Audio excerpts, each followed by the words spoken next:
안녕하세요. 인천에 살고 있는 글쓴이입니다.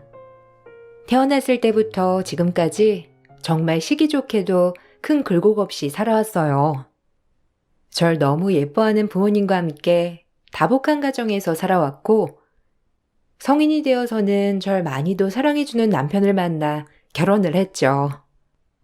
진짜 다행히도 시부모님 또한 정말 인자하시고 늘 저를 예뻐해 주시는 분들이라 시집살이 같은 것도 전혀 없이 지내왔어요. 하지만 단 하나 단점이라면 모든 것에 긍정적이고 좋은 생각만 하고 살아온 저와는 다르게 늘 불평불만이 가득한 형님으로 인해 제 결혼 생활은 조금 힘들어지기 시작했습니다. 극도로 예민한 형님 때문에 시부모님 또한 눈치를 많이 보셨거든요. 아주버님과 남편의 나이 차이가 조금 나다 보니 형님과도 당연스레 나이 차이가 났고, 형님에겐 이미 초등학생인 딸이 있었어요. 동서는 좋겠어? 서방님이 그렇게 다정하니깐 정말 무슨 복인가 몰라. 동서 같은 팔자도 없을 거야. 내 팔자야. 일찍 시집와서 애 낳고 살리 말이야. 이렇게 쭈그렁 방탱이가 될 줄 누가 알았겠어. 그래도 서방님 나한테 참 다정했는데 이제 동서랑 결혼했으니 뭐 나한테 다정한 건 글렀겠지. 아유, 부럽다 부러워. 서방님 같이 잘생긴 사람이랑 결혼도 하고 말이야. 아, 이해가 다정하긴 하죠. 그래도 아주버님도 다정하신 편이잖아요. 형님한테도 자상하게 잘해주시는 것 같은데. 그리고 나이 때문에 그렇지. 외모로 보면 아주버님이 정말 잘생기신 얼굴이죠. 형님도 아름다우시고요. 좋게 생각하세요. 에휴, 서방님만 하겠어? 동서는 뭘 몰라. 동서같이 굴곡 없이 자란 사람들이 뭘 알겠어? 에휴, 내가 서방님 같은 사람을 만나서 살아야 하는데 하필이면 저렇게 무뚝뚝한 인간을 만나가지고 나 원참 내 신세만 망쳤네. 아우 짜증나. 에이 형님 무슨 말씀을 그렇게 하세요. 아주버님이 얼마나 성실하시고 가정에 충실하신데 섭섭하시겠어요.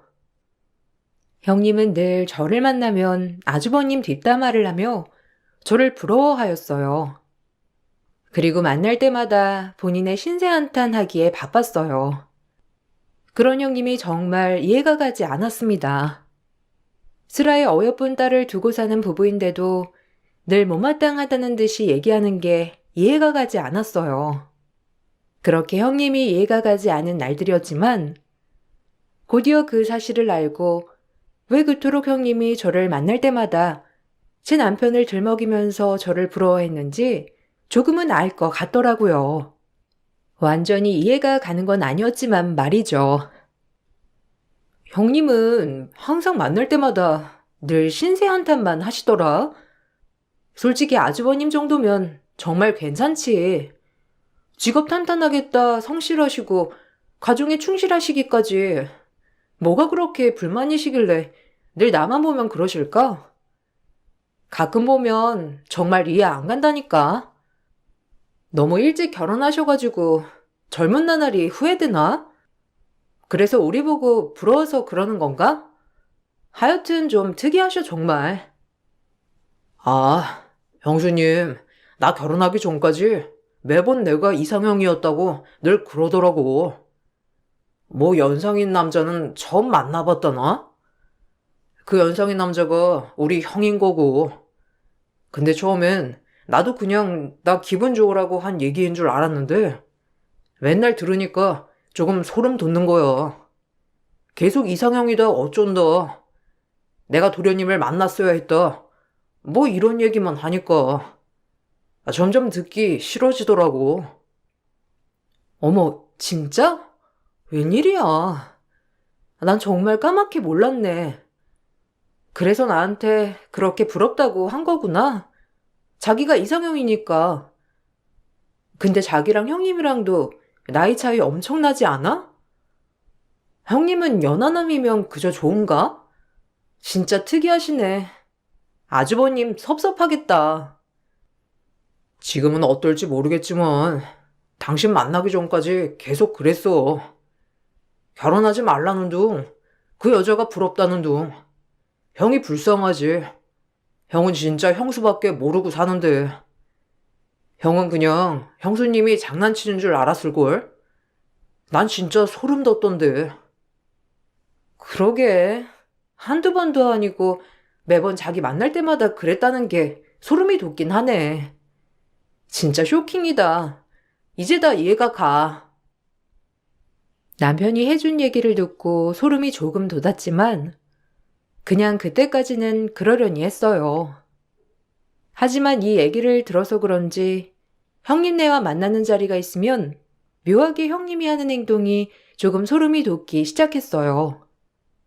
아무래도 진짜 아주버님에게 하는 거랑 제 남편에게 하는 게 정말 달랐거든요. 그리고 그런 모습을 보니 아주버님이 조금 안쓰럽게 느껴졌습니다.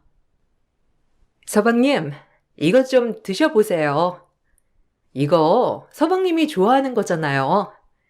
제가 살 발라드릴 테니까 밥 숟갈 들어보세요. 됐어요, 형수님. 형이랑 아름이 좀 챙겨주세요. 전 제가 알아서 먹을 테니까. 자꾸 저만 신경 쓰시니까 체하겠네요. 그래, 당신 종원이만 챙기지 말고 나 좀 챙겨라. 항상 보면 종원이만 챙기더라. 당신 남편은 나라고. 아무리 시댁 식구들이 좋아도 그렇지 남편만 하겠어? 아유, 이렇게 이 사람이 시댁 식구들만 챙긴다니까요. 아유 참, 고맙게도 말이죠. 당신은 알아서 잘 먹잖아. 그리고 아름인 꽃게 안 좋아해. 이 꽃게는 서방님이 제일 좋아하는 거니까 그렇지. 형님, 제가 이 챙길 테니까 형님 드세요. 형님도 밥 한 숟갈도 안 드시고 지금 계속 종원 씨만 챙기고 계시는 것 같은데. 나 원래 동서랑 서방님 결혼하기 전까진 내가 서방님 다 챙겼어. 왜 이래? 참 새삼스럽게 그런다. 동서가 결혼한 지 얼마 안 돼서 그런지 몰라도 원래 내가 서방님 챙기는 건 어머님도 다 아시는 일이거든? 그러니까 내 행동 신경 쓰지 마. 서방님도 편한 누나다 생각하고 그냥 받으세요. 저 같은 형수님 없답니다. 제가 또 서방님 챙기는 거는 1등이니까. 딱 잘라 본인이 제 남편을 챙기는 것을 신경 쓰지 말라고 하니 할 말이 없더라고요. 거기서 싸울 수도 없는 노릇이고 해서 기분은 나빴지만 참았어요. 남편도 엄청 부담스러워하는 것 같았지만 아주버님을 보곤 참고 넘기는 것 같더라고요. 하지만 이런 일이 반복되고 형님과 자주 만나게 될 때마다 스트레스가 될 것 같아 되도록 마주치지 않기로 마음을 먹었어요. 만나면 자꾸 이상한 쪽으로 생각이 드는 것이 이러면 안 될 것 같아 모두를 위해서 거리를 두기로 마음을 먹은 것이었거든요. 자기한테 그런 말 들어서 그런지 모르겠는데 형님 진짜 이상한 것 같아. 그냥 되도록이면 좀 멀리 해야겠어. 그래, 당신이 그렇다면 그러자. 나도 사실 불편해. 형 때문에 참는 거긴 한데 너무 심하게 챙겨주니 부담스럽기도 하고. 거기다 대고 화내면 더 이상한 놈 같잖아. 되도록이면 마주치지 말자. 그게 속 편할 것 같긴 해. 그럼 형수님도 그만하시겠지. 그렇게 결론을 내리고 협의를 모았고 되도록 마주치지 않았답니다. 그리고 몇 달 후 전 임신을 하였어요. 임신을 했다고 하자 어머님은 너무 좋아하시며 축하를 해준다며 온 식구들을 모아 식사 자리를 마련하셨더라고요. 저도 형님네와는 자주 마주치지 않고 싶었지만 축하를 해주신다고 하니 좋은 마음으로 남편과 함께 시댁에 방문하게 되었고 그렇게 식사를 했어요. 아가, 축하한다. 요즘 세상 너무 좋다. 임신한 지 얼마 되지도 않았는데 성별도 나오고 떡두꺼비 같은 아들이라니 너무 좋은데? 우리 집 태를 너네가 있는구나. 아유, 마음 같아선 큰아기도 둘째나 가졌으면 좋겠는데 식구는 많으면 좋거든. 축하해 주셔서 너무 감사해요. 그러게요. 요즘엔 성별도 빨리 알려주시니까 물품 준비하기도 너무 좋은 거 있죠? 아, 어머님, 둘째라니요? 부담되게 그런 말씀은 왜 하시는 거예요? 저희가 안 낳고 싶어서 안 낳는 줄 아세요? 이 나이를 보세요. 둘째가 생기겠나? 아, 속 터져. 동서 축하는 하는데 저희한테 다시 한번 그런 얘기 하진 말아주셨으면 좋겠어요. 아니, 엄마가 그냥 말씀하신 걸 가지고 당신 뭘 그렇게 예민하게 받아들여? 그리고 나이가 뭐 어쩌고 저쩌지? 참나. 아, 내 말이 틀려?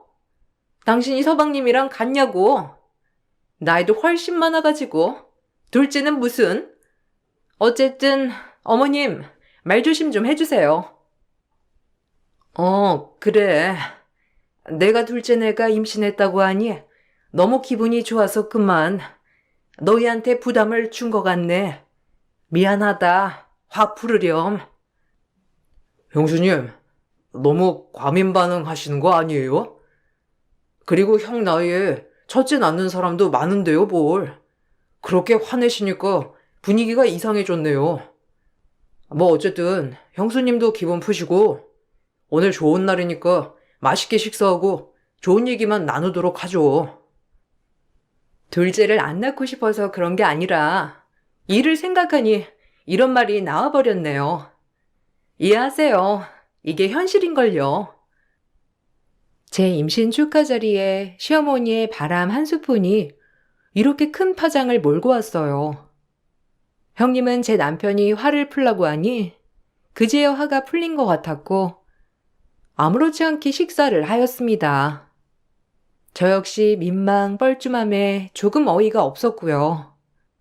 한참 밥을 먹고 과일을 깎고 있는데 형님이 부엌에 들어와 또다시 남편을 언급하며 부럽다는 식으로 얘기를 하더라고요. 동서는 좋겠어. 서방님이 나이도 어리고 하니까 임신도 쉽게 되고 말이야. 게다가 아들까지 가졌다니. 네? 아, 에이 뭐 성별은 딸도 좋죠. 전 형님이 부러운데요. 아름이 얼마나 예뻐요. 크면 완전 친구가 될 건데. 뭐니 뭐니 해도 아들이 낫지. 난 둘째가 아들이란 보장만 있음 당장 낳는다 진짜. 하기엔 얘가 나이가 많아서 될지는 모르겠지만 어쨌든 동서는 내 마음 정말 모를 거야. 아휴, 이런 게 우울증인가 싶은 게 요즘은 살맛이 안 나. 아주버님한테 고민도 털어놓으시고 얘기 좀 해보세요. 그럼 형님 마음도 많이 진정되실 거예요. 그리고 둘째가 딸이면 어떻고 아들이면 어때요? 형님 닮은 딸이어도 예쁠 거고 아들이어도 정말 멋있을 것 같은데 좋은 것만 생각하세요. 아, 동서가 뭘 알아? 아마 서방님같이 멋진 분이랑 결혼하고 한 번에 아이도 갖고 여유 있는 친정에. 넌 내 마음 몰라. 우울증 얘기를 하길래 제 딴엔 공감과 위로를 해드렸지만 형님은 성에 차지 않았는지 홀랑 본인 할 말만 하고 부엌을 나가셨어요. 어이가 없었지만 원체 특이한 분이니 그러려니 하였답니다. 그러고 나서 전 아이를 낳았고 모두의 축복 속에 행복을 맞았습니다. 아이를 낳고 제가 행복해짐에 따라 형님은 더욱더 우울해져만 갔어요. 참 이상한 생각이 들었죠. 동서는 좋겠다. 그렇게 예쁜 아들 낳아서 시부모님 사랑 독차지해. 서방님 사랑 독차지해. 나만 낙동강 오리알이네. 네? 아니, 형님은 아주버님이 계시죠. 그리고 시부모님은 지금 제가 당연히 아이를 낳았으니 관심이 저한테 쏠렸겠지만 아름이를 더 예뻐하시지 않을까요? 형님이 왜 낙동강 오리알이에요. 이 집의 훌륭한 큰 며느리구만. 괜히 마음에도 없는 말 하지 마. 됐고, 나도 아들을 낳아보던가 해야겠어. 그래야 서방님이 축하한다고 말이라도 걸어줄지 누가 알아? 물론 시부모님도 장남의 아들이니 더욱더 예뻐하실 거고 노력이라도 해야지. 그리고 아들을 낳아야 아마 이 집 재산도 물려받을 수 있을걸? 아휴, 여러모로 동서도 참 망골땡인 인생을 사는 것 같네. 아, 그런 건 아니죠. 형님도 아주버님에게 사랑 듬뿍 받으며 사시고 계시잖아요. 그리고 재산이야 어머님 아버님이 아직 건강하신데 그런 생각은 아직 해서 뭐 하나요. 그래도 저한테 좋은 기운 받아가셔서 꼭 예쁜 아이 가지시길 바랄게요. 형님과 대화를 하다 보면 핀트가 정말 맞지 않다는 것을 여러 차례 느꼈고 이상하다고 많이 느꼈지만 별다른 방법은 없었답니다. 아이를 낳고 육아를 하며 바쁘게 살아가던 어느 날 형님은 그토록 원하던 둘째를 갖게 되었고 아주버님과 형님 그리고 시부모님들 모두가 좋아하였어요. 저 역시 형님이 그토록 바라던 둘째를 바로 갖게 된 것을 너무 축하해 주었죠. 거 봐요, 형님. 안 되는 게 어딨어요. 축하드려요. 제 아들이랑 터울도 많이 안 나니까 아이들끼리도 너무 좋겠어요. 아름아, 너도 동생 생기니까 좋지? 우리 아름이 동생 둘이나 생겼네. 축하해, 아름아. 이제 아름이가 이 집 제일 큰 누나야. 저도 동생 생겨서 너무 좋아요. 제가 진짜 태어나면 엄청 잘해줄 거거든요. 누나 노릇은 잘해야죠. 믿어주세요. 이야, 아름이 많이 컸는데? 하긴, 아름이가 이제 초등학생 고학년이지? 어쨌든, 형수님, 축하드려요. 형도 축하해. 그래, 고맙다. 아휴, 믿기지가 않아. 그렇게 노력해도 생기지 않더니. 그래도 생기긴 하네. 너네 형수가 앞으로 고생할 것 같아서 난 그게 더 미안할 뿐이지 뭐. 힘들면 언제든지 얘기해. 늦은 나이인데 내가 많이 도와줘야지. 뭐, 그러시던지. 그래도 서방님한테 이렇게 축하받으니 너무 좋네요. 이제 우리 아이들끼리 털도 많이 안 날 텐데 제가 서방님네 집에 자주 가서 동서랑 잘 지내야겠어요. 요즘 공동육아라는 말도 있잖아요. 괜찮지, 동서? 어머님한테 뭐 해달라고 할까? 내가 둘째 낳았는데 어머님, 아버님이 뭐라도 해주셔야지. 안 그래? 이 나이에 이게 어디 쉬운 줄 알아? 주책 떤다 또. 우리가 좋아서 낳았는데 왜 엄마 아빠한테 뭘 바라길. 그러지 마. 우리만 행복하면 되는데. 벌써부터 아들을 낳았다고 시부모님에게 뭔가를 받아내려고 하는 형님이 당혹스러웠지만 얼마나 좋으면 저럴까 했어요. 그리고 형님과 멀어지기로 마음을 먹었지만 저렇게 웃으며 말하는 통에 거절할 수 없었고 형님이 둘째까지 가진 마당에 당연히 아이 키우느라 우리에게도 관심이 줄어들겠지라고 생각했어요. 그러면서 당연히 잘 지내기로 마음을 먹었고요.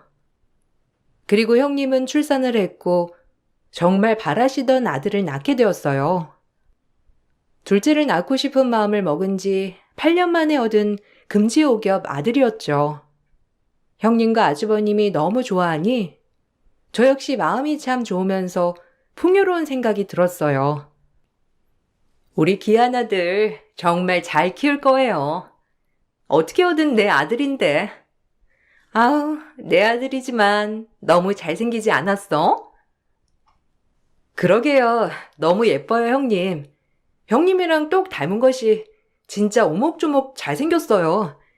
꼭 아이돌 시키면 되겠는데요? 근데 너무 신기한 게 아들은 엄마 닮는다는 말이 딱인가 봐요.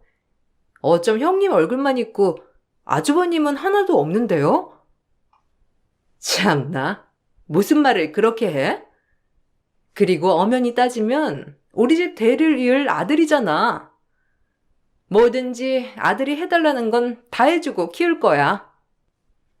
집안 거덜나는 거 아닌가 모르겠다. 그래도 당신 너무 고생했어. 늦은 나이에 애 낳는 게 쉬운 게 아니었을 텐데. 근데 재수 씨 말대로 내 얼굴은 어찌 하나도 없는 것 같아. 이렇게 잘생겼을 수가 있나? 그래도 내 아들이라서 그런가 진짜 잘생겼다. 그러니까 나한테 잘해. 아들 낳아줬으니 아파트 명의 내 이름으로 돌려놓고, 알겠지? 이 나이에 이렇게 아이 낳는 게 쉬운 게 아니잖아. 어차피 가족인데 이 정도는 해줄 수 있지? 출산 선물이라고 생각할 테니까 빠른 시일 내에 돌려놔줘. 형님은 아이를 낳자마자 고생했다는 아주버님의 말에 아파트 명의 이전을 요구하였어요. 역시나 보통 분은 아니시다 생각이 들었고, 글이 읽고 나서 형님은 온 힘을 다해 둘째 육아에 힘썼습니다. 저희 아이와 나이 터울이 많지 않아 자주 왕래를 하였는데, 어느 날 형님은 본인 아들이 속역류가 심해 개원햄에 있어서 살이 찌지 않는다고 고민을 많이 하더라고요.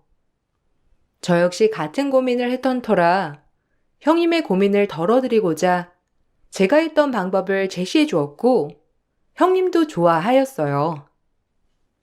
형님, 사냥분유 한번 먹여보세요. 저희 아들도 역류가 심하고 살이 좀 안 쪘는데 누가 추천해줘서 먹여봤거든요. 지금은 표준 몸무게보다 더 나가는 거 있죠? 형님도 무게 때문에 걱정되시면 한번 사냥분유 한번 먹여보시는 게 어때요? 아, 이럴 게 아니라 제가 사다 놓은 게 있는데 한 통 가져가셔서 한번 먹여보세요. 애들 역류하는 거 너무 걱정이잖아요. 그래? 그럼 한번 먹여보지 뭐. 잘 먹일게. 그래도 같이 육아하니까 너무 좋네. 이런 것도 공유하고 말이야. 난 완전 옛 시대에 머물러 있어서 뭐가 좋은지 잘 몰라. 옆에서 동서 덕분에 좋은 거 많이 배워갔네. 고마워. 그러게요. 이거 먹고 좋아져야 할 텐데. 저희 아이는 확실히 좋아져가지고 꼭 잘 맞길 바래야죠 뭐. 그렇게 형님에게 저희 아들이 먹는 사냥분유 한 통을 나눠주었어요.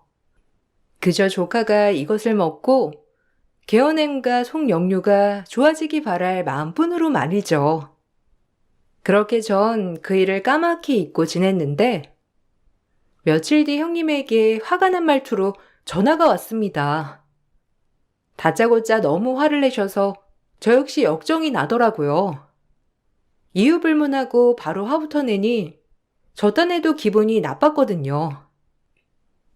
동서, 당장 우리 집으로 와. 기가 막혀서 정말. 이 전화 끊고 바로 안 오면 내가 가만 안 둘 줄 알아. 얼른 와. 형님, 무슨 일이신데요? 아니, 자초지종을 말씀해 주셔야 저도 납득이 가죠. 무슨 갑자기 화를 내시면 제가 어떡해요. 자초지종? 얼른 우리 집으로 오라고.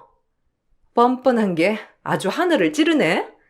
와서 이유 들으면 되니까 당장 튀어와. 형님은 제 전화에도 아랑곳하지 않고 전화를 끊었어요. 전 기가 막히고 무작정 화를 내시는 형님에게 너무 화가 나서 당장 아들을 데리고 형님네 집으로 향했어요. 제 머릿속으로는 제 잘못이 전혀 떠오르지가 않았기 때문에 더더욱 어이가 없었죠. 그리고 도착을 해 아들을 바닥에 내려놓자마자 형님은 아무런 설명 없이 제 뺨을 내리치더라고요. 너 이거 어떻게 된 거야? 네가 사준 사냥 분유에 무슨 짓 했어? 너 때문에 내 아들이 지금 어떻게 된 줄 알아? 밤새 경기하고 발발 떨어서 응급실 갔다가 지금 입원해 있다고. 그 조그만 아기한테 무슨 짓을 한 거야? 너 우리 아들이 이 집안 장남의 아들이니 혹시 어머님이 재산이라도 우리 집 많이 물려줄까봐 그런 건 아니야? 그게 아니고서야 어떻게 이런 일이 있을 수가 있냐고. 당신 진정해. 이 사람 말이 사실이에요? 이 사람 말은 재수 씨가 준 분유를 먹자마자 아들이 이렇게 됐다는데. 네? 무슨 말이에요? 천천히 얘기 좀 해보세요. 그리고 그 사냥분유는 뜯지도 않은 건데 말이 되는 소리를 해야 할 거 아니에요. 여보, 동서가 이렇게 은큼해. 동서가 준 사냥분유가 아니었으면 우리 아들이 왜 경기를 하겠어? 너 오늘 가만 안 둬. 반년 만에 얻은 금지옥엽 형님 아들이 경기를 일으키자 내 뺨을 날린 형님이었고 전 그 소리를 듣자 어안이 벙벙했어요. 제가 너무 어이없어하고 억울해하는 와중에 그 모습을 가만히 지켜보던 형님의 딸 아름이가 소리를 질러댔습니다. 그리고 그 소리를 친 순간 집안은 아사리판이 돼버리고 말았어요. 딸의 입에서 나온 말은 가히 충격적이었거든요. 내가 모를 줄 알았나 본데. 난 다 알고 있었지. 네가 엄마야? 당신이 엄마냐고. 왜 작은 엄마한테 그래? 작은 엄마, 죄송해요. 제가 대신 사과드릴게요. 아빠도 미안해. 내가 진작 말했어야 했는데 아빠랑 엄마랑 헤어질까봐 말을 못했어. 뭐? 아름이 넌 어른들 일에 끼지 마. 이게 어디서 낄 때 안 낄 때 구분을 못하고 지금 나서기에 얼른 방으로 들어가. 아니, 아름이 말 들어봐야겠어. 당신이랑 아름이랑 완전 말이 다르잖아. 당신은 우리 아들이 재수 씨가 준 사냥분유를 먹고 그렇다고 하고 아름이는 당신 때문이라고 하고 아름이 말을 들어봐야 할 거 아니야. 아름이 네가 얘기해봐, 얼른. 엄마가 분명 준이 먹는 분유에 이상한 걸 넣는 걸 봤다고. 그거 먹고 준이가 병원에 간 거예요, 분명해. 저기 찬장 서랍에 있는 걸 탔어. 그리고 얼른 감췄고. 준이가 아파하는 걸 보고 나 너무 무서워서 아무 말도 못했어. 한두 번이 아니야. 아빠한테 말하려고 했는데 입이 안 떨어졌어. 혹시라도 우리 가족 어떻게 될까봐. 근데 준이 이렇게 아파하니까 말해야 할 것 같아. 엄마 사실대로 얘기해. 엄마가 준이 분유에 뭐 이상한 거 넣었잖아. 그거 먹고 맨날 준이는 잤다고. 그리고 곧이어 아주버님은 서랍장을 다 뒤졌고 거기에서 수면제가 대량 발견이 되었어요.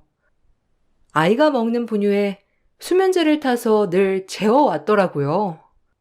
그리고 그 시간에 본인은 매일매일 밖으로 나돌았다는 게 아름이의 말이었습니다.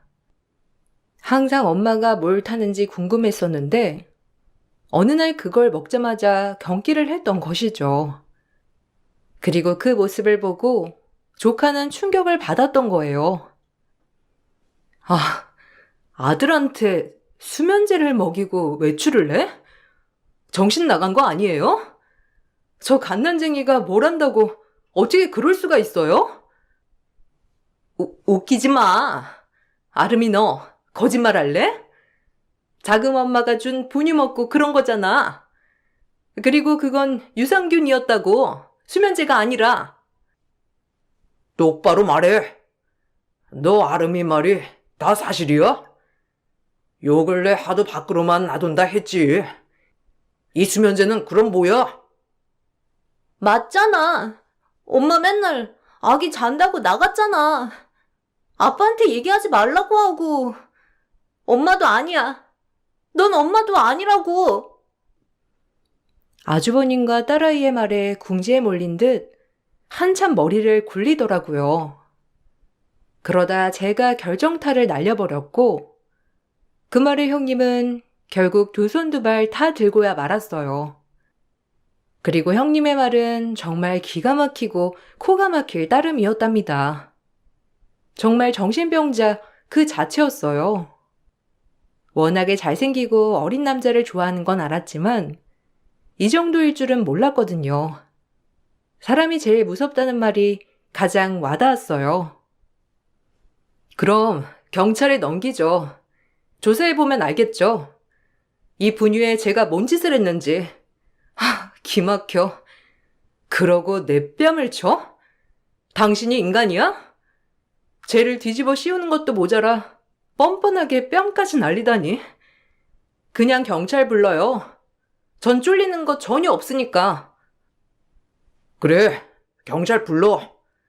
당신도 그렇게 당당하면 경찰에 와서 조사하는 것쯤이야 아무렇지 않겠지. 만약 아름이 말이 사실이면 당신 절대 가만 안 놔둘 줄 알아? 어떻게 우리 준이한테 수면제를 타먹일 생각을 해? 진짜 기가 막힌다. 정상이 아니야. 결국 조사가 이루어졌고 형님은 그때서야 아차 싶었는지 모든 걸 실토했어요. 사실 형님이 8년 만에 낳은 아기는 외도로 낳은 아이였고 그 외도남은 형님보다 10살이나 어린 술집에서 만난 남자였어요. 그래서 그런지 아이를 낳고 뻔질나게 그 외도남을 만나러 다녔던 거예요. 아주버님은 수면제를 먹이고 외도남을 만나러 간 것도 모자라서 아주버님의 아이가 아니었다는 것도 충격을 받으셨어요. 그건 저희 집 전체가 다 충격이었지만요. 조카가 아니었다면 평생 모를 일이었고 아주버님에게 당당하다는 것을 보여주고 싶어 절 불러다가 죄를 온팡 뒤집으려 했다는 것도 전 충격적이었습니다. 정말 조카가 아니었다면 제가 준 분유를 먹고 무해하고 귀여운 아기가 그렇게 된 줄 알고 저 역시도 답답할 뻔했으니 말이죠. 아니 어떻게 형님이 그럴 수가 있어요? 사람이에요? 둘째를 낳고 싶다고 다른 남자를 통해서 아이를 낳다니. 그것도 모자라 정리도 안 하고 계속해서 외도를 저지르고 진짜 무섭네요. 당신은 사람도 아니라고 알아? 화렴치한 인간 같으니라고. 내가 아파트 명의 이전을 안 해주길 망정이지. 정말 소름 돋는다. 넌 유책 배우자야. 소송 들어갈 테니 그리 알아. 당신도 행복했잖아. 우리 준이 때문에. 그리고 아들이 있어야 어머님이 재산을 물려줄 것 같았어. 당신은 늙었지. 둘째는 낳아야겠지. 나도 방법이 없었다고. 그러니까 당신이 관리 좀 잘하고. 조금만 더 건강했어야지. 이건 당신 탓이야. 뻔뻔하게 참 내 핑계도 잘 된다. 내 친구들 다 지금에서야 애 낳는 애들도 있어. 말이 되는 소리를 해야지. 네 바람을 합리화하지 마. 정말 지켜보는 것도 이렇게 소름이 돋는데 아주버님은 오죽하실까요? 인간이 어떻게 그렇게 소름 돋을 수 있는지. 아주버님이 나이가 많아서 외도를 저질렀다는 형님의 말에 아주버님은 뺨을 날려버렸고 결국에 이혼 소송이 들어갔습니다. 무조건적인 유책 배우자가 형님이었음에도 불구하고 소송은 정말 오래 걸렸어요. 조카의 증언으로 형님은 아들에게 수면제를 먹인 것으로 인정되어 추가로 기소되었고 아주버님은 외도남에게도 상간소송을 걸었어요. 그렇게 길고 치열한 싸움을 시작하신 거죠. 어른들이야 그렇다 치지만 조카는 정말 괴로워하더라고요. 이제 초등학교 고학년인 조카였기 때문에 집안 돌아가는 사정을 아주 잘 알았거든요. 조카가 참 안쓰러웠습니다.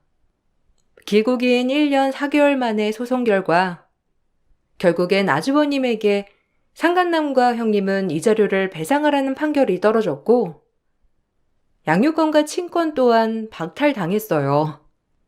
그리고 아들에게 수면제 먹인 죄로 벌금형을 선고받았습니다. 형님은 본인의 집에서도 아주버님과 헤어진 이유를 다 알았기 때문에 친정에서도 손절을 당하고 말았어요. 넌 내 딸도 아니야. 정말 어떻게 이렇게 지저분할 수가 있니? 김서방이 그렇게 착한데 어쩜 소름 돋게 그러니? 엄마, 내 말 좀 들어봐. 세상 사람이 등 돌릴 때 엄만 내 편이 되어줘야지. 내가 오죽했으면 그랬겠어? 내 말 좀 들어봐.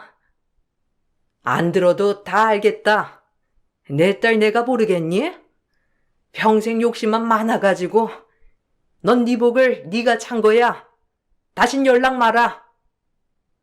엄마라면 내 편을 들어줘야지. 내가 왜 이렇게 됐는데? 어떻게 보면 엄마도 내 성격 형성에 기여한 거잖아. 평생을 그렇게 남 탓만 하지 너는? 어릴 때도 그랬어. 그래도 친구긴 남자 만나서 시집 갔으니 이제 됐다 했는데 역시 넌 네 성격을 못 이겨 이렇게 일을 저질렀지? 넌 내 딸 아니야. 아빠도 그렇게 전해달라고 하신다. 이제 알아서 살자. 그렇게 친정 식구들까지 외면을 하자 형님은 땅을 치고 후회가 됐는지 아주버님에게 무릎이 닳도록 빌어댔습니다. 여보, 한 번만 봐주면 안 될까? 진짜 내 실수야. 내가 당신같이 착한 남편을 두고 미쳤지 진짜. 미안해. 절대 안 봐줘. 게다가 재수 씨한테 덮어 씌우려고 했지? 더 소름 돋아. 내 아들도 아닌데 아들로 둔갑시켜 평생 살아가게 하려고 했다는 것도 그렇고 진짜 소름 돋고 기막혀. 아름이 볼 생각도 마. 아름이가 다신 당신 보기 싫대. 이제 그렇게 어리고 잘생긴 남자 옆에 있으니 둘이 아들 키우면서 잘 살면 되겠네. 아마 둘 다 위자료 주느라 개털됐으니 먹고 사느라 힘들 거지만 말이야. 네가 얼마나 편하게 살았는지 평생을 뼈저리게 느끼고 후회하고 살아. 여보, 나 버리는 거야? 나 당신 없으면 못 살아. 내가 돈 한 푼 벌어봤냐고. 우리 엄마 아빠도 이제 다신 안 보겠대. 나 어떻게 당신이 책임져 줘야지. 제발 내가 이렇게 무릎 꿇고 빌게. 다신 한눈 안 팔 거야. 딱 눈 감고 용서해 주라. 응? 제발. 손 치워. 이 더러운 손. 당신은 최소한의 양심도 없는 인간이니까 다신 나볼 생각도 하지 마. 가자, 아름아. 이젠 엄만 없을 거야. 엄마 다신 안 봐. 더러워. 난 아빠만 있으면 돼. 엄마, 아니 아줌마. 앞으로 평생 우리 볼 생각 마요. 아빠, 우리 가요. 그렇게 아주버님네 가족은 파탄이 난 채로 끝났어요. 형님을 잘 아는 사람에게 듣기론 머지않아 그 상간남도 형님이 돈 없는 개털이 되자 본인 아들과 형님을 버리고 떠났다고 하더라고요. 형님은 여기저기에서 외면받고 지금은 아들을 키우기 위해 공장 생산직에서 일을 한다고 합니다. 아주버님에게 줄 딸 양육비와 지금 본인과 아들이 먹고 살려면 뼈 빠지게 일을 해야 먹고 살 수 있었거든요. 지금은 시간이 많이 지나서 조카는 벌써 고등학생이 되었어요. 그래도 다행인 건 아주버님도 최근 정말 좋은 분과 재혼을 하셨고 조카도 마찬가지로 새엄마를 너무 기쁘게 반기더라고요. 아주버님이 아픔에서 벗어나 이제야 밝게 웃으시게 된 거죠. 아직도 그 분유를 준 제 탓을 하면서 당당하게 제 뺨을 날리던 형님 얼굴이 가끔 떠오르지만 그래도 모든 벌 달게 받고 지금은 죽은 듯 지내고 있으니 인과응보라는 말이 딱 맞아 떨어지는 것 같아요. 시간이 많이 지났지만 그때 일이 너무 생생해 글을 한번 남겨보았는데 다들 놀라진 않으셨을지 궁금하네요. 이 이야기가 아주버님이 행복해지셔서 쓸 수 있었던 이야기 같아요. 성실하고 착한 아주버님과 조카를 가장 응원하는 사람 중에 한 명이거든요. 추운 날씨 건강 유의하시길 바라며 이야기를 마치겠습니다. 들어주셔서 감사합니다. 안녕하세요. 저는 40대 중반 여자입니다. 명절은 가족들과 함께 오래간만에 만나서 맛있는 음식도 함께 나눠 먹으며 즐거운 시간을 보내는 게 명절인데 저희 가족은 사정이 조금 달라서 사연을 신청하게 되었습니다. 작년 추석 때 시어머니에게서 연락이 왔어요. 연을 끊고 지낸 지 5년 만에 저에게 전화를 하셨던 거였죠. 5년 전에 시어머니 성격이 가족들을 얼마나 힘들게 했으면 연을 끊고 살았었겠어요. 저희만 그런 게 아닌 제 위로 형님 내외 또한 연 끊고 지낸 지 7년이나 됐었죠. 형님 내외와 연을 끊어내게 되자 저희한테 히스테리를 부려서 결국 저희 부부 또한 등을 돌리게 된 거라 갑자기 전화를 하셨을 때 기분이 별로 좋지 않았습니다. 처음에는 받을 생각이 없었어요. 전화 통화해봤자 예전과 똑같이 안 좋은 말을 듣게 될 테고 괜히 감정만 상하게 될 것 같아 일부러 거절을 했었는데 계속해서 오는 전화에 한참의 고민 끝에 시모의 전화를 받았습니다. 제가 아무 말이 없자 먼저 말을 걸어오셨는데 다가오는 추석 명절에 잠깐 얼굴 좀 볼 수 있겠냐는 말이었어요. 5년 만에 전화해서 앞뒤 다 자르고 얼굴 좀 보자고 하시길래 무슨 일 때문에 제가 시댁으로 내려가야 하냐고 되물으니 시모는 처음으로 과거에 했던 행동들에 대해 미안하다고 얘기하셨어요. 그리고 다가올 추석 명절에는 가족들과 함께 지내고 싶다며 많이 외롭다는 말씀을 하시는데 참 난감하더군요. 미안하다는 말로 전에 받았던 상처가 회복되는 것도 아니고 얼굴을 본다 해도 또다시 전에 있었던 안 좋은 상황들이 되풀이될 것 같아 시모의 말에 답을 주지 못했습니다. 생각 좀 해보겠다며 그렇게 전화를 끊게 되었고 저는 바로 형님한테 연락을 했어요. 시모는 이미 저한테 전화를 하기 전에 형님과 통화가 끝난 상태였다는 걸 알 수 있었어요. 그래서 굳이 설명을 안 해도 대화가 될 것 같아 추석 명절 때 시댁에 갈 거냐고 물어보게 되었습니다. 연락 안 하고 지낸 지가 벌써 7년이야. 그 긴 시간 동안 전화 한 통 온 적 없었는데 갑자기 전에 있었던 일들에 대해 많이 후회한다면서 얼굴 보고 싶다고 얘기하면 의심부터 되지 않아? 뭔가 우리한테 바라는 게 있으니까 전화를 했겠지. 솔직히 생각을 해봐. 우리야 다시 관계 회복할 생각이 있었다면 그전부터 연락을 시도했었겠지. 그런데 그동안 어떠한 말도 없으시다가 갑자기 전화해서 만나자고 얘기하면 의심부터 들지 않겠어? 내 생각엔 노인네가 그동안 혼자 지냈었고 우리가 먼저 다가오지 않을 것 같으니까 혼자 지내는 건 싫어서 이번 명절 때 얼굴 보자고 얘기하는 거야. 가봤자 뭐 하겠어. 허리가 부서져라 명절 음식만 만들다 집에 오겠지. 어머님은 우리가 보고 싶은 게 아닌 자기 아들들이 보고 싶은 거야. 동서는 5년이지만 우리는 7년이야. 그 긴 시간 동안 연락 한 통 하지 않고 얼굴도 안 보고 지냈으니 당연히 소식이 궁금할 테고 아들들 얼굴이 그리웠겠지. 나이가 먹어갈수록 자식을 찾는다잖아? 그리고 괜히 엮여봤자 좋을 게 없는 게 어머님이 이제 연세도 먹을 만큼 먹어서 보살핌이 필요할 게 될 텐데 건강 문제 거론하면서 우리 집이나 동서 집에 얹혀 살고 싶어 하겠지. 안 봐도 너무 보이는 레퍼토리 아니야? 연락 없이 지내다가 갑자기 전화를 했다는 건 분명 우리에게 뭔가 원하는 게 있기 때문에 접근을 시도한다는 거야. 우리는 확실하게 마음 굳혔어. 그이도 어머님 얼굴 안 보고 사는 게 속 편하대. 또다시 과거의 아픔을 반복하고 싶지 않다고 했어. 동선에도 우리와 같은 생각 아냐? 괜히 또 마음 약해져서 시댁에 찾아갔다가 상처만 받고 돌아오지 말고 단호하게 행동해. 과거에 당했던 일을 잘 떠올려 보라고. 형님의 말대로 섣불리 행동하는 건 또 다른 상처를 받게 될 수도 있는 상황이었기 때문에 시모의 연락을 무시하는 게 좋을 것 같다고 판단을 하게 되었습니다.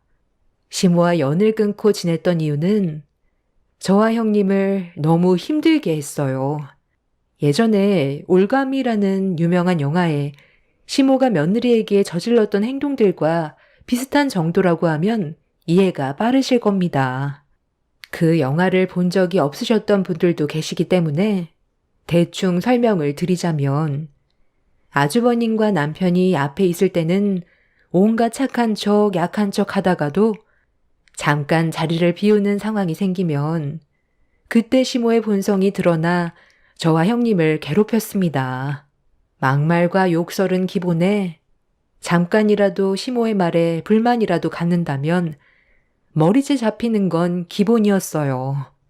이런 안 좋은 관계가 유지되다가 나중엔 시모가 휘두른 몽둥이에 형님이 잘못 맞았는지 허리에 심한 통증을 호소했고 이 문제로 병원에까지 가게 되면서 이혼 얘기가 나오게 되자 아주버님은 가정을 지키기 위해 시모의 이중적인 행동에 많은 실망을 했는지 그때 이후로 아예 연락 자체를 끊어버렸었어요. 형님이 시모를 상대로 고소한다고 난리를 쳤었는데 집행유예로 상황이 마무리가 되었었죠. 그렇게 형님 내가 먼저 시모와 등을 돌리게 되었고 한동안 조용하게 몸을 사리던 시모가 재벌은 난 못 준다고 또다시 저에게 온갖 히스테리를 부리는 바람에 형님처럼 큰 사고가 나게 될까봐 그 전에 연락을 차단하고 살아왔던 거였습니다. 그렇게 시모가 다 필요 없다며 2번 다시 얼굴 볼 일 없을 거라고 화를 냈던 게 마지막 모습이었습니다. 저는 시아버지의 얼굴을 실제로 뵌 적은 없었지만 남편 말로는 암으로 돌아가셨다는데 제가 봤을 때 시부는 시모 때문에 병세가 더 악화돼 세상을 떠나신 것 같은 느낌이 들었어요. 없던 암도 생기게 만들 정도로 시모의 성격은 너무 이중적이었거든요. 저녁에 퇴근한 남편한테 이런 상황에 대해 설명을 하니 남편은 시모의 얼굴을 안 보고 사는 게 가족의 평화를 유지하는 길이라고 전화번호까지 바꿀 생각을 가지고 있었습니다. 저희 부부와 형님 내외는 시모의 어떠한 연락도 주지 않았고 몇 번 전화가 왔어도 무시하면서 지내고 있었는데 어느 날 저녁에 형님한테 전화가 왔어요. 시모가 형님 댁으로 찾아왔다며 무작정 밀고 들어와 상당히 난감한 상황이라면서 저희 부부한테도 할 말이 있다고 형님 댁으로 올 때까지 기다리겠다는 시모의 말에 남편도 많이 놀랐는지 혹시라도 안 좋은 일이 생기게 될까봐 저희 부부는 서둘러 형님 댁으로 향하게 되었습니다. 시모가 어떤 돌발 상황을 만들지 모르기 때문에 너무 불안했었어요. 그렇게 정신없이 달려 초인종을 누르니 형님이 현관문을 열어줬어요. 거실에는 그동안 연을 끊었던 시모가 굳은 표정으로 앉아 있었습니다. 상당히 차가워진 공기 속에 저희 가족 모두 시모를 바라보며 반대편에 앉았는데 시모가 저희 부부와 형님 내외를 한참 동안 번갈아가며 쳐다보더니 돌아오는 추석에 함께 명절을 보내고 싶다며 시댁으로 오면 좋겠다는 말을 하셨습니다. 갑자기 연락도 없이 찾아와서 이번 명절을 함께 보내자고 하면 저희가 무슨 말을 하겠어요? 벌써 그때 일은 잊은 거예요? 저희가 뭐가 아쉬워서 어머님과 시간을 같이 보내야 하는 거죠? 연락을 받지 않는다고 이런 식으로 무작정 찾아오는 건 좋은 방법은 아닌 것 같은데요. 무슨 말을 하셔도 달라지는 건 없어요. 내가 그때 너한테 했던 행동들에 대해서는 정말 후회를 많이 하고 있다. 작은 며느리 너한테도 좋은 시어머니가 되지 못한 거 미안하게 생각한다. 많이 늦었다는 거 알고 있어. 나도 한 고집 하는 성격이라 너희들과 평생 연 끊고 살아가려 했는데 세월에 장사 없다고 시간이 지날수록 과거를 되돌아보니 내가 100번 잘못을 했더구나. 너희들한테 따뜻한 말 한마디 건네주지 않고 온갖 상처를 다 주면서 왜 그렇게까지 행동한 건지 지금 생각해보면 후회뿐이다.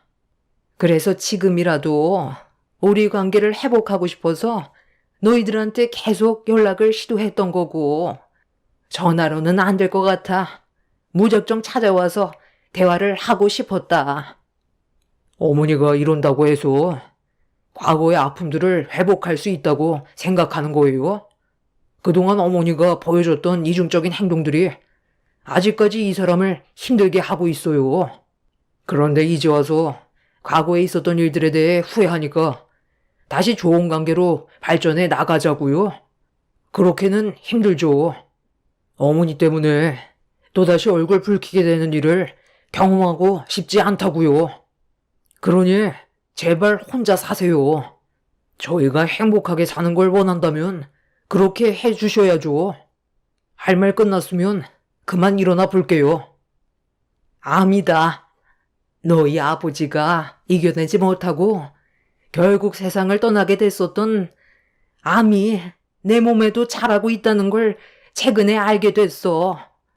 항암 치료받으면 어느 정도 희망이 있다곤 하는데 대장암 3기라 확신하기도 어렵다더구나.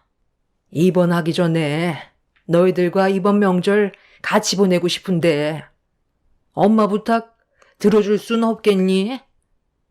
어머님이 대장암 3기로 몸 상태가 많이 안 좋아졌다고 저희가 받아줘야 되는 건 아니잖아요. 전에 저희들한테 했던 행동들에 대한 벌을 이제야 받는 거죠. 너한테 내가 무슨 말을 할 수 있겠니? 나도 그때만 생각하면 아직까지 등에서 식은땀이 날 만큼 해선 안 될 짓을 저질렀다는 거 인정한다. 그때 이후로 지금까지 후회하면서 살아왔었어. 항암 치료 받는다 해도 내가 얼마나 살 수 있을지 장담할 수 없다는데 마지막 시간을 너희들과 함께 하고 싶구나. 시모의 안색이 확실히 안 좋긴 했었어요. 정상인들과는 전혀 다른 혈색을 가지고 있었습니다. 시모가 대장암으로 세상을 떠나게 될 수도 있다는 건 안타까운 일이지만 그렇다고 저희가 겪었던 아픈 기억들을 뒤로 한 채 아무렇지도 않은 척 시모와 명절을 함께 보내기에는 아직 마음의 준비가 되어 있지는 않았습니다. 형님 내외도 아무 말 없이 시모를 회피하기만 했지 어떠한 답도 주지 않았어요. 시모는 자기가 자리를 비워줘야 결정을 할 것 같다면서 연락을 기다리겠다며 힘겹게 자리에서 일어나 집으로 돌아가셨고 저희 부부와 형님 내외는 이 문제에 대해서 진지하게 대화를 이어나갔어요. 형님이 시모에게 제일 안 좋은 감정이 있었기 때문에 먼저 반대 의견을 내세웠고 아주버님 또한 형님의 의견을 존중해주고 있었습니다. 저희 부부도 5년의 시간이 지났는데도 화가 가라앉기는커녕 시모의 얼굴을 보자마자 안 좋은 감정이 올라온 것 보면 아직 준비가 된 것 같지는 않아 저희 부부도 형님 내외와 같은 생각을 가지고 있었습니다. 원래 당한 사람만 그 아픔을 기억하는 거야. 이렇게까지 무리해가면서 다시 관계를 엮어가려는 이유가 뭐겠어? 곧 항암 치료 받게 되면 병원에 입원을 하게 될 테고, 그럼 보호자가 당연히 필요한데 우리한테 손을 벌려야 되잖아. 사람은 쉽게 바뀌지 않아. 겉모습만 보고 판단하면 안 된다는 거야.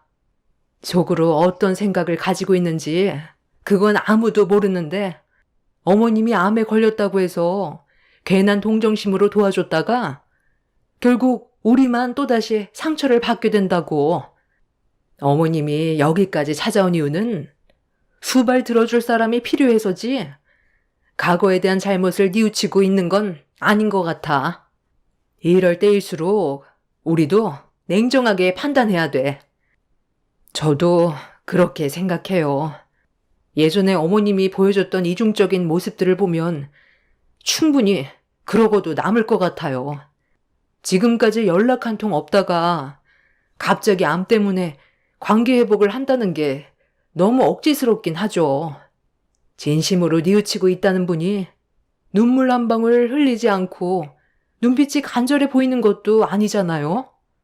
저희들한테 말하지 않는 뭔가가 있는 것 같아요. 어머님이 예전에 연기를 얼마나 잘했으면 아주버님이랑 이 사람이 어머님은 그럴 뿐이 아니라고 믿지 못했겠어요. 그만큼 속을 모르는 사람이기 때문에 조심해서 나쁠 게 없죠. 돌다리도 두드려보고 건너라는데 조심하는 게 좋겠어요. 나중에 무슨 일 생기면 그때 다시 얘기해요. 형님네와 저희 부부는 시모와 거리를 두는 게 좋을 것 같다고 결정을 내렸어요. 피곤해지는 일을 만들고 싶지 않았고 혹시 모를 일로 인해 상처를 받게 될까봐 지금처럼 유지하는 게 더 큰 문제로 이어지지 않는 최선의 방법일 것 같았습니다. 그렇게 추석 명절을 이틀 앞두고 어떠한 연락도 하지 않은 채 지내고 있었는데 명절 하루 전날 늦은 새벽 시간에 시모가 남편한테 전화를 했어요. 자고 있던 시간이라 받지 않으려 했는데 계속해서 전화가 오길래 남편은 짜증이 났는지 핸드폰 전원을 끄려고 하는데 문자 한 통이 도착했고 확인을 하는 순간 정신이 번쩍 들 정도로 온몸에 닭살이 돋았었어요. 시댁에 도둑이 들은 것 같다면서 남자 2명이 집안의 물건을 뒤지고 있는데 너무 무서워서 침대 밑에 숨어 있다며 도와달라는 문자였어요. 남편은 이 사실을 아주버님한테 알렸고 우선적으로 경찰에 신고를 한 뒤에 일단 시댁으로 향할 수밖에 없었습니다. 그렇게 늦은 새벽 시간에 시댁에 도착을 하니 이미 경찰들이 시모와 대화를 주고받고 있었어요. 상식적으로 경찰서에 먼저 전화를 해야 되는 거 아니에요? 왜 저한테 연락을 했어요? 도둑들은 어디 있어요? 벌써 도망친 거예요? 다친 곳은 없고요. 그게 나도 너무 갑작스럽게 일어난 일이라 머릿속이 백지처럼 하얗게 되더라고. 떨리는 손으로 핸드폰을 켰는데 생각나는 사람이 아들밖에 없어서 전화를 했던 거야. 그놈들이 작정하고 이 집을 털려고 했는지 주변 CCTV가 전부 고장이 난 상태네요. 추가적인 조사를 더 진행하겠지만 워낙 시골이라 힘들지도 모르겠습니다. 아무리 생각해봐도 정말 이상한 게 추석 명절 하루 앞두고 갑자기 도둑이 들었다는 건 좀 억지스러운 것 같은데 정말 도둑이 들었다는 거예요? 그럼 내가 너희들한테 거짓말을 해서 얻어가는 게 뭔데? 우리 집안 꼴을 보고도 그런 말이 나오니? 집안을 아예 쑥대밭으로 만들어 놓은 거 봐라. 암 때문에 서 있는 것조차 힘든 내가 이런 일을 어떻게 꾸민다는 거야? 작은 아들이 경찰에 신고하지 않았다면 나는 도둑놈들에게 어떻게 됐을지도 모른다고. 시어머니는 억울하다면서 저희들 앞에 눈물까지 보이더니 그 자리에 주저앉아 버렸어요. 남편은 일단 시모를 진정시키는 게 좋을 것 같다며 집 안으로 모셔드렸고 경찰은 동네 주변을 순찰하기 시작했어요. 남편과 아주버님은 난장판이 된 집을 정리해주고 있는데 시모는 도둑 때문에 충격을 많이 받았는지 온몸을 떨고 계셨습니다. 그런 모습을 지켜보던 형님은 걱정을 해주는 것보단 되려 의심을 하고 있었습니다. 저도 그런 형님의 말을 충분히 이해하고 있었어요. 과거에도 이런 비슷한 일들이 있었는데 기억 안 나시죠? 그때 산속에서 길을 잃었다며 저 사람한테 도와달라고 했었잖아요. 그래서 한참 동안 어머님 저녁 늦게까지 찾아다니다가 겨우 발견해서 같이 내려오던 도중에 저를 뒤에서 강하게 밀쳤던 거 기억 안 나세요? 어머님 발견한 시간이 너무 늦은 저녁 시간대라 앞이 거의 안 보일 정도였어도 분명 저를 밀쳤다는 건 확실하게 느꼈는데도 어머님은 끝까지 그런 행동을 하신 적이 없다고 했잖아요. 그런 일들이 한 번만 있었던 것도 아니고 몇 번 더 있었죠? 이번에도 비슷한 상황인 것 같아서 혹시 또 무슨 일을 저지르려고 저희들한테 접근한 거 아니에요? 하필 추석 전날 이런 일이 터졌다는 것부터가 느낌이 별로 좋지 않네요. 어찌됐든 대충 정리된 것 같으니 저희는 그만 자리에서 일어나야겠어요. 네가 나에 대해 충분히 의심한다는 거 나도 잘 알고 있다.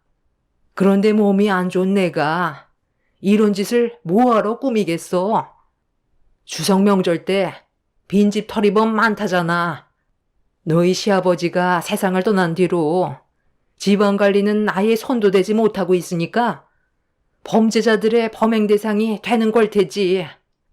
너희들한테 내가 무슨 말을 해도 믿진 않겠지만 맹세코 그런 행동 한 적 없으니 의심하지 않았으면 좋겠다. 네가 좀 그렇게 원한다면 그만 돌아가도 좋다. 세상 떠나기 전에 너희들과 마지막 명절 같이 보내고 싶었는데 그건 내 욕심이었나 보다. 어차피 떠나게 될 거 뭐가 두려워서 침대 밑에 숨어 있었는지 내가 너무 한심하네. 나 혼자 정리해도 되니까 그만 돌아가고 앞으로 연락할 일 없을 거다. 앞으로 잘 먹고 잘 살고 행복하게들 지내거라. 마지막 눈 감기 전에 한 번쯤은 다시 볼 수 있는 날이 오겠지. 시몬은 천천히 몸을 일으켜 현관문을 열어주었고 상당히 슬픈 얼굴로 집안 정리를 하고 있었습니다. 과거에 저희를 워낙 많이 속이고 그만큼 상처를 많이 받았었기 때문에 시모의 행동 하나하나가 전부 의심이 되는 건 어쩔 수가 없었어요. 형님은 자리에서 일어나더니 다시는 연락하지 말라며 아주버님을 데리고 집 밖으로 나가버렸고 남편도 그만 돌아가자면서 난장판이 된 집안에 시모를 혼자 남겨둔 채 저를 데리고 집 밖으로 나왔습니다. 형님은 저에게 또 연기하는 거니 절대 속지 말라고 신신당부했어요. 방심하면 당하게 될 거라고 시모의 속은 아무도 모른다면서 저에게 한 번 더 각인시켜준 뒤 집으로 돌아갔습니다. 어느 날 갑자기 연락을 한 것도 이상하고 명절 전날 도둑이 들어왔다는 게 여러 가지로 의심이 되는 건 맞았어요. 저희도 집으로 돌아가는 동안 대화를 많이 나눴지만 일단 시어머니와 거리를 두는 게 좋을 것 같다고 결정하게 되었습니다. 조심해서 나쁠 건 없었으니까요. 그렇게 정신없는 하루가 지나고 다음날 저희 부부는 명절을 보내기 위해 친정집으로 향하려고 바쁘게 준비한 뒤 현관문을 열었는데 제 앞에 시어머니가 떡하니 나타났어요. 갑작스런 돌발 상황이라 시모의 얼굴을 보자마자 비명을 질렀고 급하게 밖으로 나온 남편도 시모를 보곤 많이 당황스러웠는지 말까지 더듬으면서 이번엔 왜 또 오셨냐고 날카로운 말투로 물어보았습니다. 시어머니는 집에 혼자 있는데 또 도둑이 들어오게 될까봐 두려워서 집 밖으로 나왔는데 갈 곳이 없어 저희 집에 온 거라며 형님 집에 가봤자 욕만 먹을 것 같아 저희 집으로 찾아온 거였어요. 남편은 일정이 있기 때문에 함께 할 수 없다며 집으로 돌아가시라고 했지만 시모는 그 자리에서 꼼짝도 하지 않았습니다. 남편은 한숨을 쉬더니 일단 저에게 시댁으로 가자고 얘기했어요. 시모를 집에까지만 모셔다 드리고 친정으로 가는 게 좋을 것 같다며 아주버님한테도 이런 골치 아픈 상황에 대해 설명을 한 뒤에 그렇게 시댁으로 향하게 되었습니다. 시모의 집에 도착을 하니 형님 내외도 때마침 시댁에 도착해 차에서 내렸습니다. 어머니는 아직까지도 왜 이렇게 이기적인 거예요? 이미 동생이나 저도 그동안 어머니랑 연을 끊고 지내면서 생활 패턴이 많이 달라졌기 때문에 모든 걸 맞춰드릴 수가 없어요. 어머니가 암에 걸렸고 과거에 대해 후회하고 있으니까 저희는 그냥 받아주면 된다고 생각하시는 거예요? 저희도 마음의 준비가 필요하고 아직까지도 어머니 얼굴 보는 게 불편하다고요. 겨우 마음 잡고 살아가는데 갑자기 찾아오면 기분이 좋겠어요? 제발 이 집에 가만히 좀 계세요. 그래, 알았다. 너희들 마음 무슨 뜻인지 충분히 알았으니까 이제 그만해라. 아무래도 시간이 좀 필요하겠지.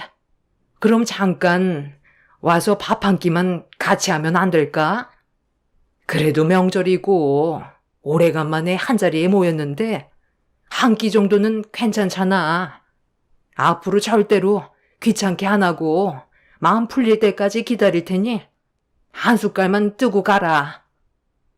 시어머니는 남편과 아주버님을 손을 잡고 집 안으로 끌어들였어요. 시모는 마지막이 될 수도 있어서 그런다며 세상 떠나게 될 사람 소원 하나 못 들어주냐면서 사정을 하시길래 어쩔 수 없이 시댁 안으로 발을 들였습니다. 이미 시모는 저희와 식사 한 끼 하려고 생각 중이었는지 몸도 안 좋다면서 명절 음식을 양껏 준비해 놓았고 시모는 밝은 얼굴로 상다리가 부러질 정도로 차려주었습니다. 어색한 분위기 속에서 어쩔 수 없이 한 숟갈 뜨긴 했지만 솔직히 기분은 별로였어요. 처음부터 저희들한테 잘했다면 이런 관계까지 이어지지 않았을 텐데 시모의 고약한 성격 때문에 돌이킬 수 없는 상황이 만들어져서 애쓰고 있는 시모가 참 안타깝게만 느껴졌습니다. 그렇게 간단하게 식사를 끝낸 뒤 각자 일정을 소화하기 위해 서둘러 나가려는데 좀 전까지 있었던 형님 딸이 보이지가 않았어요. 불러도 대답이 없길래 불안한 느낌이 엄습해오고 있었는데 2층에서 갑자기 쿵 하는 소리와 함께 형님 딸이 비명을 지르는 목소리가 집안에 울려 퍼졌습니다. 가족들 모두 2층으로 급하게 올라가자 형님 딸이 시모를 깔고 앉아 있었고 시모는 잠깐 의식을 잃었다가 정신을 차렸는지 다시 깨어나 괜찮다고 웃어 보이고 있었습니다. 갑자기 무슨 일이니? 너는 왜 여기에 있는 거야? 하마터면 계단으로 굴러 떨어질 뻔했잖아. 불러도 대답 없더니 여기서 뭐 하고 있었어? 아니. 집 구경 좀 하고 있었는데 여기 문만 굳게 닫혀 있길래 뭐가 있나 궁금해서 살펴보고 있었는데 할머니가 갑자기 뒤에서 뭐 하냐고 물어보시는 말에 놀라서 뒷걸음질 치다가 발이 꼬여 넘어질 뻔했던 걸 할머니가 붙잡아줘서 계단으로 떨어질 뻔했던 걸 막아줬어요. 그런데 할머니 크게 다친 거 아니에요? 아유, 괜찮다. 잠깐 정신을 잃었었는데 봐봐라, 멀쩡하잖아. 저기는 너희 할아버지 물건들 정리해서 넣어둔 창고다. 집안 곳곳에 남아있는 흔적들을 볼 때면 너희 할아버지가 생각나서 정리해둔 창고인데 궁금하면 확인해 볼래? 먼지만 가득 쌓여서 볼 것도 없긴 한데 궁금하면 열어줄 수 있고. 저런 창고 함부로 여는 거 아니야. 그만 돌아가자. 나는 또 어머님이 이상한 행동 한 줄 알고 놀랐잖아요. 저희 그만 가볼게요. 불안해서 더는 못 있겠어요. 형님네의 가족은 급하게 시댁을 빠져나와 집으로 돌아갔고 저희도 그 뒤를 따라 시댁에서 나왔습니다. 시모는 저희 차가 시야에서 사라질 때까지 바라보셨는데 마음이 별로 안 좋았어요. 계획된 일정이 있어서 시댁에 더는 있을 수 없었지만 시모는 과거의 일들에 대해 많이 후회하고 계신 듯 보였습니다. 병들고 나이를 먹어가면 자신의 과거에 대한 행동들에 대해 후회를 많이 한다던데 시모도 예전과 다르게 성격이 많이 유해지신 것 같아 어느 정도 마음이 열린 것 같았어요. 그렇게 명절날 시댁 모임 후 귀가를 하고 있었는데 갑자기 시모에게 다시 전화가 왔어요. 남편은 운전 중이라 제가 다시 받게 되었고 무슨 일 때문에 전화했냐고 여쭤보는 순간 충격적인 말을 듣게 되었습니다. 난데없이 시모의 사망 소식이 수화기를 통해 들려왔어요. 남편은 운전 도중 급하게 차를 멈추더니 전화를 받았는데 시모가 길거리에 쓰러져 있던 걸 주민들이 발견해서 응급실에 도착을 했지만 이미 세상을 떠나신 상태였다는 걸 듣게 되었습니다. 전혀 예상치 못한 상황에 터진 문제라 저희 부부는 급하게 차를 돌려 병원으로 향했고 가는 도중에 제가 형님한테 전화를 해서 이 사실을 알렸어요. 그렇게 병원에 도착한 저희는 시모가 왜 갑자기 세상을 떠나게 됐는지 이유를 듣게 되었는데 그건 암도 아닌 뇌출혈로 인한 사망 소식이었습니다. 어딘가에 강하게 부딪힌 사고로 인해 뇌출혈이 온 것 같다는 말을 듣게 되었죠.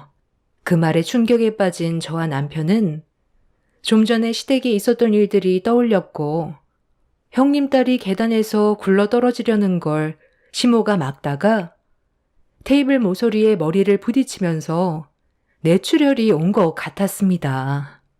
그리고 이 사고에 대해 현장에서 조사를 하던 경찰이 응급실에 도착을 했고 남편한테 가까이 오더니 고 건분이 씨 가족들 맞냐고 물어보는 말에 고개를 끄덕이자 주변 차량에 있던 블랙박스 영상을 보여줬어요. 시모는 저희가 가는 차량이 사라질 때까지 그 자리를 지키고 있었고 저희가 시야에서 사라지자마자 갑자기 비틀거리더니 맥없이 그 자리에서 쓰러져 버렸습니다. 저희가 조금만 늦게 출발했어도 시모는 병원으로 빨리 이송돼 목숨을 구할 수 있었던 상황이었지만 형님이 기분 나쁘다면서 서둘러 시댁을 나가게 되면서 저희도 그 뒤를 따라 나가게 되었는데 잠깐의 결정이 되돌릴 수 없는 일을 만들게 되었던 거죠. 남편은 예고도 없이 떠난 시모의 영상을 보며 눈물을 흘렸고 뒤늦게 온 형님네에도 이런 상황을 듣게 되자 마음이 많이 안 좋은 듯 얼굴이 하얗게 변해 있었어요. 과거의 잘못된 행동들이 낳은 결과가 얼마나 안 좋은 상황까지 몰고 갈 수 있는지 보여주는 계기였습니다. 그렇게 시모의 장례를 치르고 시모가 살던 집을 정리하기 위해 형님네와 집안 물건을 정리하고 있었는데 2층 창고에 굳게 닫혀있던 문을 열게 됐었어요. 그런데 그 안에는 돌아가신 시부의 물건들이 아닌 가족들이 함께 웃고 있었던 사진들로 도배가 되어 있었어요. 시모는 과거에 대한 후회를 하고 있었지만 저희가 받았던 상처가 크다는 걸 알고 있어서 가까이 오지 못했던 것 뿐이지 이미 잘못을 뉘우치고 계셨습니다. 시무와 명절날 함께했던 식사가 마지막이 될 거라곤 상상조차 하지 못했었는데 이런 상황이 오니 마음이 안 좋습니다. 제 사연을 들어주신 여러분들께서도 가족들과 안 좋은 감정들이 있더라도 후회를 하기 전에 바로 잡으셨으면 좋겠어요. 그리고 안 좋은 일들이 오기 전에 해결하셨으면 좋겠습니다.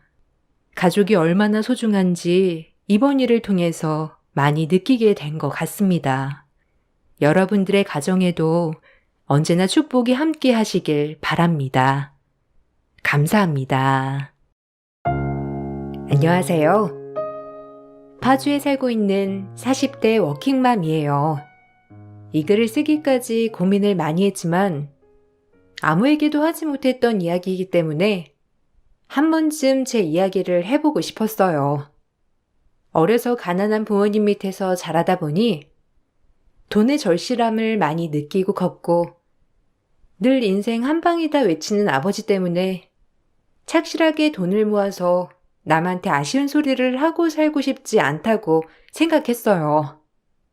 고등학교 졸업 후 대학교를 가지 않고 전 상고 전형으로 대기업 생산직에 취직을 하게 되었고 그때부터 착실히 월급을 받으며 돈을 모았습니다. 그리고 같은 회사 직원인 남편을 만나 결혼을 했어요. 생산직인 저와는 달리 엔지니어 남편이었기 때문에 제가 결혼한다고 했을 때 회사 사람들은 물론이고 시댁에서도 놀라셨지만 그래도 흔쾌히 허락해 주셨습니다. 어떻게 딱 맞는 짝을 찾겠어? 너네가 좋으면 그만이다.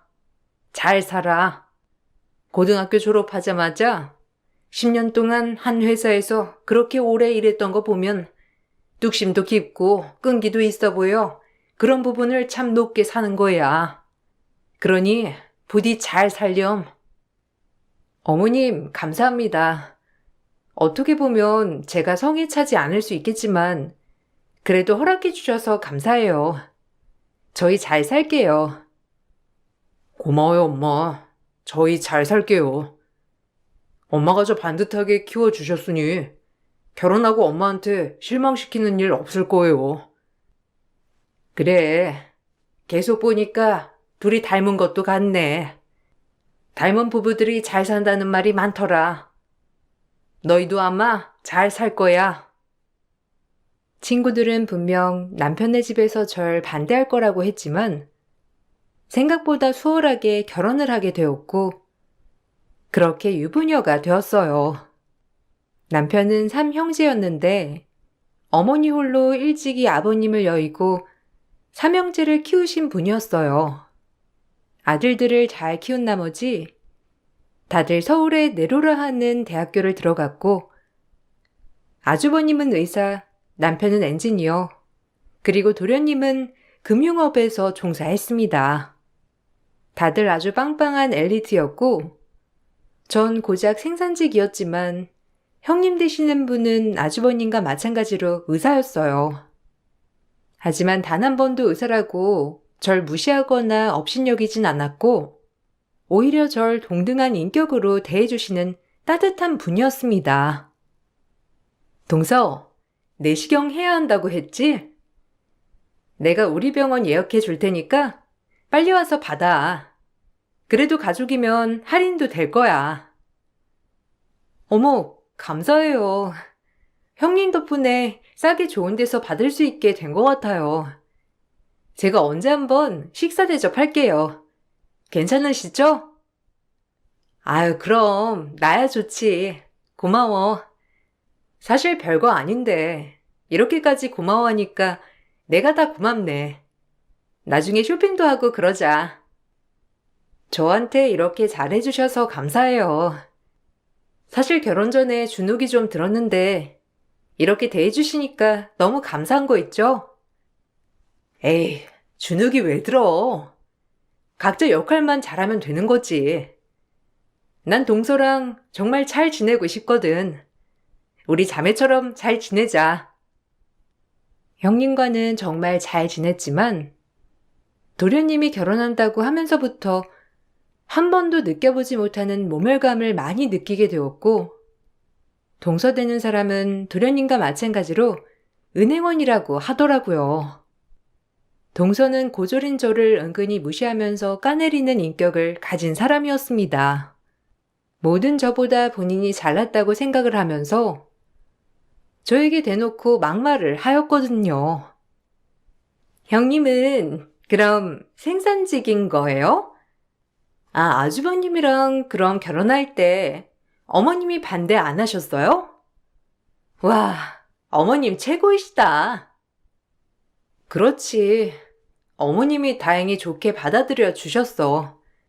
사실 나도 걱정을 많이 했는데 결혼하고 식구들이랑 얽히고 설키다 보니 다 좋으신 분들이더라고. 동서도 이제 우리 식구가 되는 거니 잘 지내보자. 난 가끔 형님이랑 영화도 보러 가고 그러거든. 헐, 큰 형님이랑요? 와, 큰 형님도 되게 의외시다. 뭐 자기보다 못난 사람이랑 있으면 더 잘나 보여서 일부러 그러시는 건가? 왜 그런 거 있잖아요. 친구들 중에서도 우월함 느끼려고 본인보다 못난 친구들 사귀는 애들. 그런 거 같은데? 아, 형님이 못난 친구라는 건 아니고요. 상식적으로 의사인 형님이랑 생산직인 둘째 형님이 어울린다는 게 좀 신기하네요. 동서, 말하는 게 좀 그렇다? 은근히 기분도 나쁘고, 난 동서랑도 정말 잘 지내고 싶은데, 동서 생각이 좀 그렇네. 아, 뭐 그냥 양육강식에 대해 얘기해 드린 거예요. 사실 이렇게 만나는 거 아니면 제가 굳이 형님이랑 얽힐 이유는 전혀 없잖아요? 제 주변에 생산직인 사람이 있다는 것도 신기한데, 그게 바로 제 둘째 형님이라니 놀라워서 그래요. 그래, 동서 얘기 잘 알아들었어. 나도 동서가 그렇게 생각하고 있다면 굳이 가까이 지내고 싶진 않아. 그럼 된 거지? 네, 제 말이 그 말이에요. 우리 어울리는 사람끼리 지내자고요. 가족끼리 다 모이는 거 아니면 굳이 안 만나도 될 것 같아요. 동서의 말이 정말 기분 나빴지만 계속해서 따지기만 하면 제가 더 못나 보일 것 같아 참았어요. 그리고 동서랑은 잘 맞지 않으니 멀리 하자라고 생각을 하였습니다. 그러던 어느 날 형님에게 전화가 와서 오랜만에 저에게 데이트 신청을 하더라고요. 종종 형님과 저는 영화도 보러 가고 쇼핑도 하러 가는 사이였기 때문에 형님과 둘이 만나는 건 전혀 어색함이 없었어요. 동서, 오늘 쉬는 날이지? 나도 쉬거든. 우리 오늘 뮤지컬 보러 가자. 가서 맛있는 밥도 먹고 뮤지컬도 보고 어때? 아, 저야 좋죠. 그리고 저녁에 아주버님이랑 이 불러서 같이 저녁도 먹을까요? 제가 저녁 쏠게요, 형님. 만난 거 먹어요. 그렇게 형님과 데이트를 하려고 집을 나섰고 도착했을 땐 작은 동서도 와 있더라고요. 아마 형님이 여자들끼리만 데이트하자고 부르신 것 같은 느낌이었어요. 하지만 동서는 제 얼굴을 보자마자 표정이 굳어지기 시작했고 대놓고 싫은 티를 냈습니다. 그도 그럴 것이 굳이 만나고 싶지 않다던 저였기 때문에 제 얼굴을 보자마자 저런 표정을 지으면서 절 쳐다본 거더라고요. 어머, 둘째 형님이 오시는 줄은 몰랐는데 어쩌죠? 이거 티켓이 2장밖에 없는 거라. 둘째 형님은 기다리셔야 할 것 같은데. 아, 내가 그럴 줄 알고 티켓 하나 끊어놨어. 셋째가 뮤지컬 보여준다길래 둘째 동서도 생각나서 불렀지. 같이 보면 좋잖아. 전 오늘 큰형님이랑 둘이 데이트하는 줄 알고 설렜었는데 둘째 형님까지 오는 줄 알았으면 아마 안 나왔을 거예요. 내가 불청객인 건가? 난 형님이 뮤지컬 보자고 해서 나온 건데.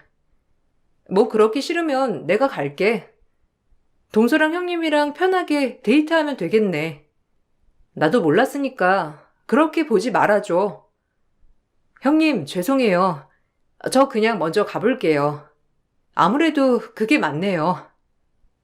아유, 다들 왜 이래? 이씨 집안의 며느리들이 의기투합하면 좀 좋아? 셋째 동서, 둘째가 그래도 형님인데 대놓고 앞에서 그러는 건 좀 그렇다. 내가 더 무안해지네. 당사자는 어떻겠어? 앞으로 말 조심 좀 해줘. 그래야 우리가 다 잘 지낼 수 있지. 어머, 그랬나요? 죄송해요. 제가 아무래도 숨기는 걸 잘 못하는 사람이라. 어쨌든 이렇게 모였으니 같이 보내죠 뭐. 형님은 절 설득했고 동서를 나무라셨어요. 저 역시 이왕 이렇게 된 거 오늘 셋째 동서와 좀 친해보자 라는 생각으로 뮤지컬도 보고 밥도 먹었습니다. 하지만 셋이 데이트를 하는 내내 동서는 저와는 눈 한 번 마주치지 않고 형님이랑만 얘기를 나누더라고요. 그 모습을 보고 어찌나 자괴감이 드는지 한시라도 이 자리를 벗어나고 싶다는 생각만 들었어요. 동서의 이야기를 듣고 있으면 모든 이야기가 저를 겨냥하듯 얘기하는 뉘앙스였고 모멸감이 들면서 기분이 매우 나빴거든요. 형님은 대학교 다닐 때 CC 해보셨어요? 외모도 출중하시고 의대 다니시니 남자들이 가만 안 뒀을 것 같은데? 에이, 아니야. 공부만 하느라 바빴지. 진짜 치열하거든. 걔중에 노는 친구들도 있지만 난 머리가 그렇게 좋은 편이 아니라서 엄청 공부만 해도 모자란 사람이었어. 덕분에 지금 남편이랑도 스터디에서 만나서 결혼하게 된 거야. 아, 그랬구나. 대학 생활이라는 게 아무래도 정말 추억이지 않나요?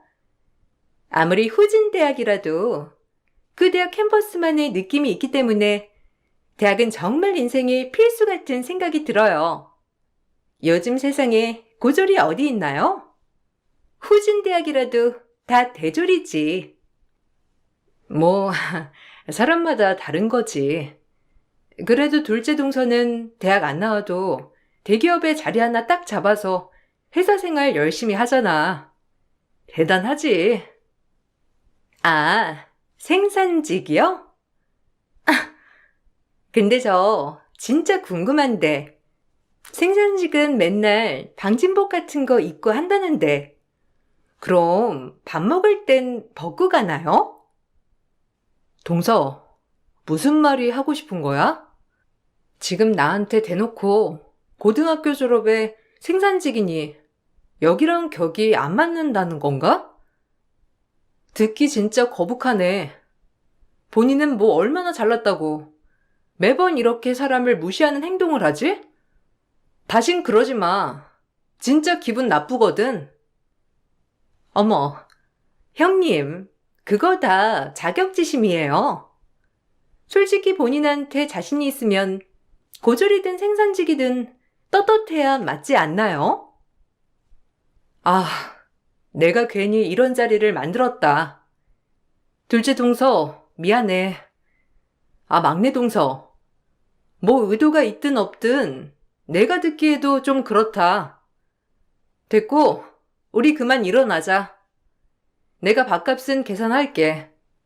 나 먼저 가볼 테니까 먼저 먹고들 나와. 정말 불편해서 앉아있을 수가 없네. 그렇게 형님이 가버렸고 저 역시 일어나서 가려는 찰나 셋째 동서는 저랑 단둘이 있으니 본색을 드러내기 시작했습니다. 그 모습을 보고 어이가 없었고 아직 결혼도 하지 않은 예비 동서가 이렇게 저를 잡으려고 하니 전 정말 어이가 없었어요. 그리고 이 사람은 정말 인격이 최악이구나라고 느끼면서 동서와 잘 지내고 싶다는 생각을 아예 접게 된 계기가 되었죠.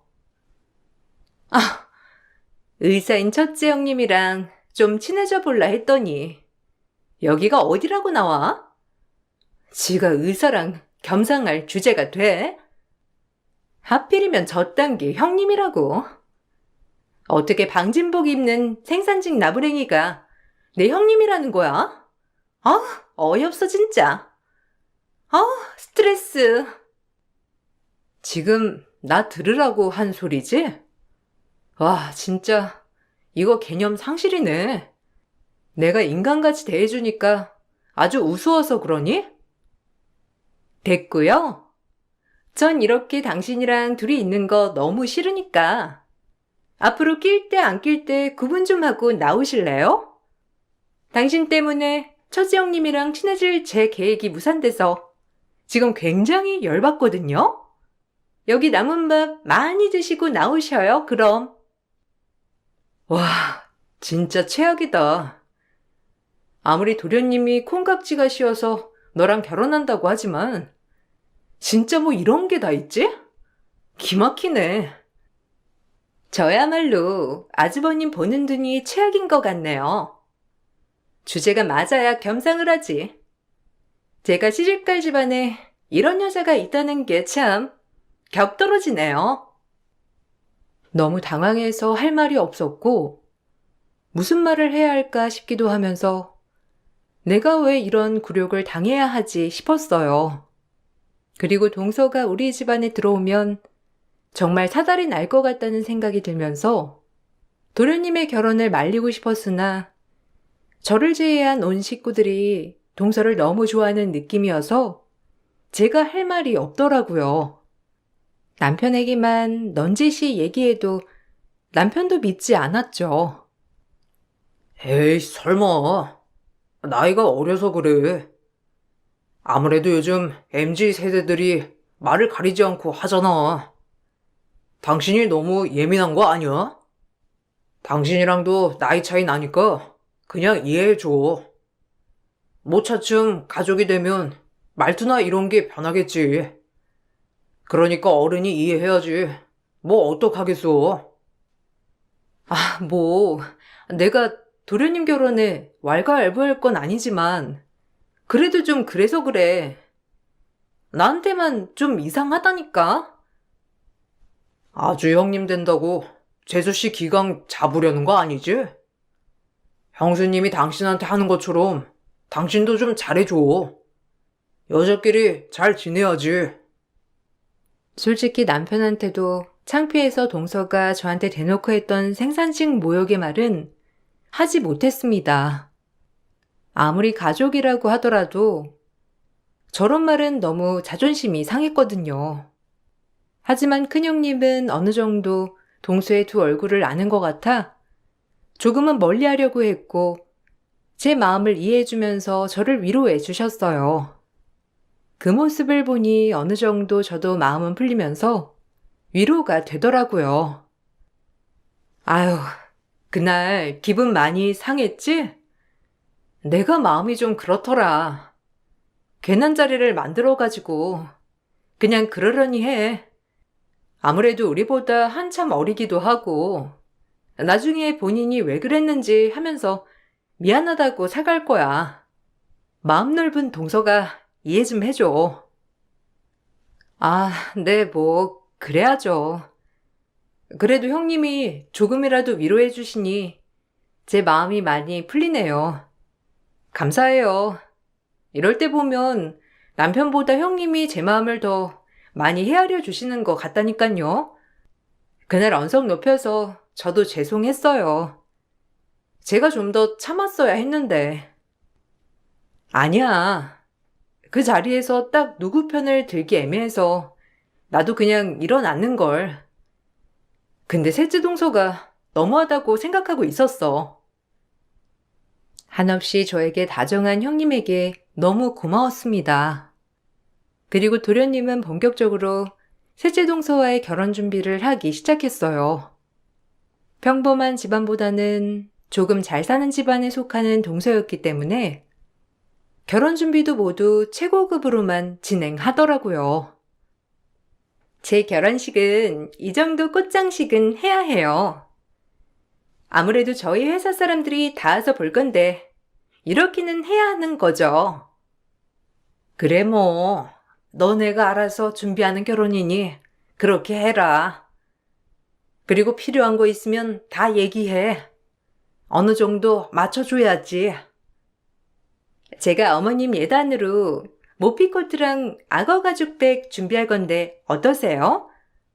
뭐 가지고 싶은 거라도 있으세요? 아니야, 됐어. 내가 어디 나돌아다니는 사람도 아니고 나 신경 쓰지 말고 너희가 알아서 잘 준비하면 될 것 같아. 에이, 그래도 제가 어머님한테 해드리고 싶은 게 많아서 그래요. 아, 맞다. 둘째 형님은 어떤 거 해오셨어요? 참고 좀 하게요. 그때도 그냥 둘이 알아서 하라고 했어. 요즘에 예단이니 뭐니 그런 게 뭐가 필요하니? 없이 사는 사람도 아니고. 어머, 그럼 아무것도 안 해오신 거예요? 그래도 어머님 진짜 섭섭하셨겠다. 예단은 마음이긴 한데. 형님은 그런 마음도 없었나 봐요. 마음이 없어도 그렇지. 어떻게 한 번뿐인 결혼에 성의도 없이 진짜 대단하긴 하네요. 내가 하지 말라고 했던 거야. 둘째가 양심 없는 애도 아니고 뭘 그런 걸 가지고 그러니. 너희 결혼이나 신경 써. 가끔 보면 넌 그렇게 둘째를 의식하는 것 같더라. 이제 가족이 될 건데 너무 그러지 마라. 내 눈에도 보이는데 좀 그렇네. 어머, 제가요? 어머님, 제가 왜 둘째 형님을 의식해요? 첫째 형님이면 모를까. 오해하지 마세요. 시어머니 앞에서 어떻게 해서든지 제 흉을 보려고 하는 동서였지만 워낙에 무뚝뚝하시고 철두철미한 어머님은 동서의 말을 다행히 한 귀로 듣고 한 귀로 흘리셨어요. 그 모습을 보고 동서랑은 이제 아예 엮이면 좋은 꼴을 못 보겠다 싶었습니다. 그리고 얼마나 지났을까요? 시동생의 결혼이 가까워짐에 따라 동서도 기어이 하지 말라던 예단을 준비하기 바쁜 모습을 보였어요. 그리고 형님에게 잘 보이고 싶었던 동서는 따로 예단으로 500만 원 통장을 보내고 그와 반대로 저에겐 통장 케이스만 50장을 보냈더라고요. 이게 무슨 뜻일까 싶어 동서에게 전화를 해봤고 동서의 말에 기가 차서 할 말이 없었어요. 받으셨죠? 뭐 형님이야 갑갑하게 월급 받으면서 저금하셔야 하는 분이잖아요. 앞으로 재테크가 중요한데 이리저리 통장도 만드시고 하시려면 케이스 필요하지 않겠어요? 죽을 때까지 쓰시라고 50장 보내드려요. 저니까 보내는 거예요. 뭘 드리면 좋을까 고민을 했는데 아무것도 안 드리기는 마음이 찝찝하기도 하고 필요한 걸로 드려요. 저밖에 없죠? 뭐? 예단하란 적도 없었지만 형님한테 들었는데 진짜 웃긴다. 얼마나 형님한테 잘 보이고 싶었으면 그래? 죽을 때까지 저금이라니. 와, 진짜 돌려먹이네. 이쯤 되니 도련님한테 의구심이 든다. 동서 같은 사람한테 왜 홀렸을까 싶은 마음이 들거든. 형님한텐 더 못해드린 게 마음이 안 좋죠. 어쨌든 형님도 형님 나름이니까 그렇게 차별을 둔 거니 그리 아세요. 그리고 저희 부부는 신경 쓰지 마시고 형님 스펙 어떻게 갈고 닦을지나 걱정하세요. 어디 가서 가족이라고 말하기도 창피하니까. 대뜸 이렇게 전화하다 끊어버린 동서였고 역시나 동서 인성이야 변하질 않는구나 싶은 마음이 들었죠. 그날이 지나고 제가 볼일을 볼 겸 나간 곳에서 동서를 마주치게 되었고, 그곳에서 절 보니 얼굴이 사색이 되었어요. 절 마주친 곳은 금융평가원이었거든요. 그리고 그곳에서 저에 대한 이야기를 듣고 얼굴에 넋이 나간 표정을 하는 게 어찌나 웃기던지 처음으로 동서가 절 보고 흠칫 놀라는 모습이었고 제 앞에서 늘 위풍당당하던 그 모습은 어디 갔는지 의아했어요. 두 분 가족이시구나. 그럼 잘 아시겠네요. 저희가 금융 컨설팅 해드려서 굉장히 좋은 케이스가 되신 분이시거든요. 아니, 어떻게 생산직 여사원이 이런데 들락날락 거리죠? 저야 저희 지점장님 심부름을 온 거긴 하지만 여기서 예전에 일하던 다른 지점장님이 일하신다고 서류 좀 보내달라고 하셨거든요.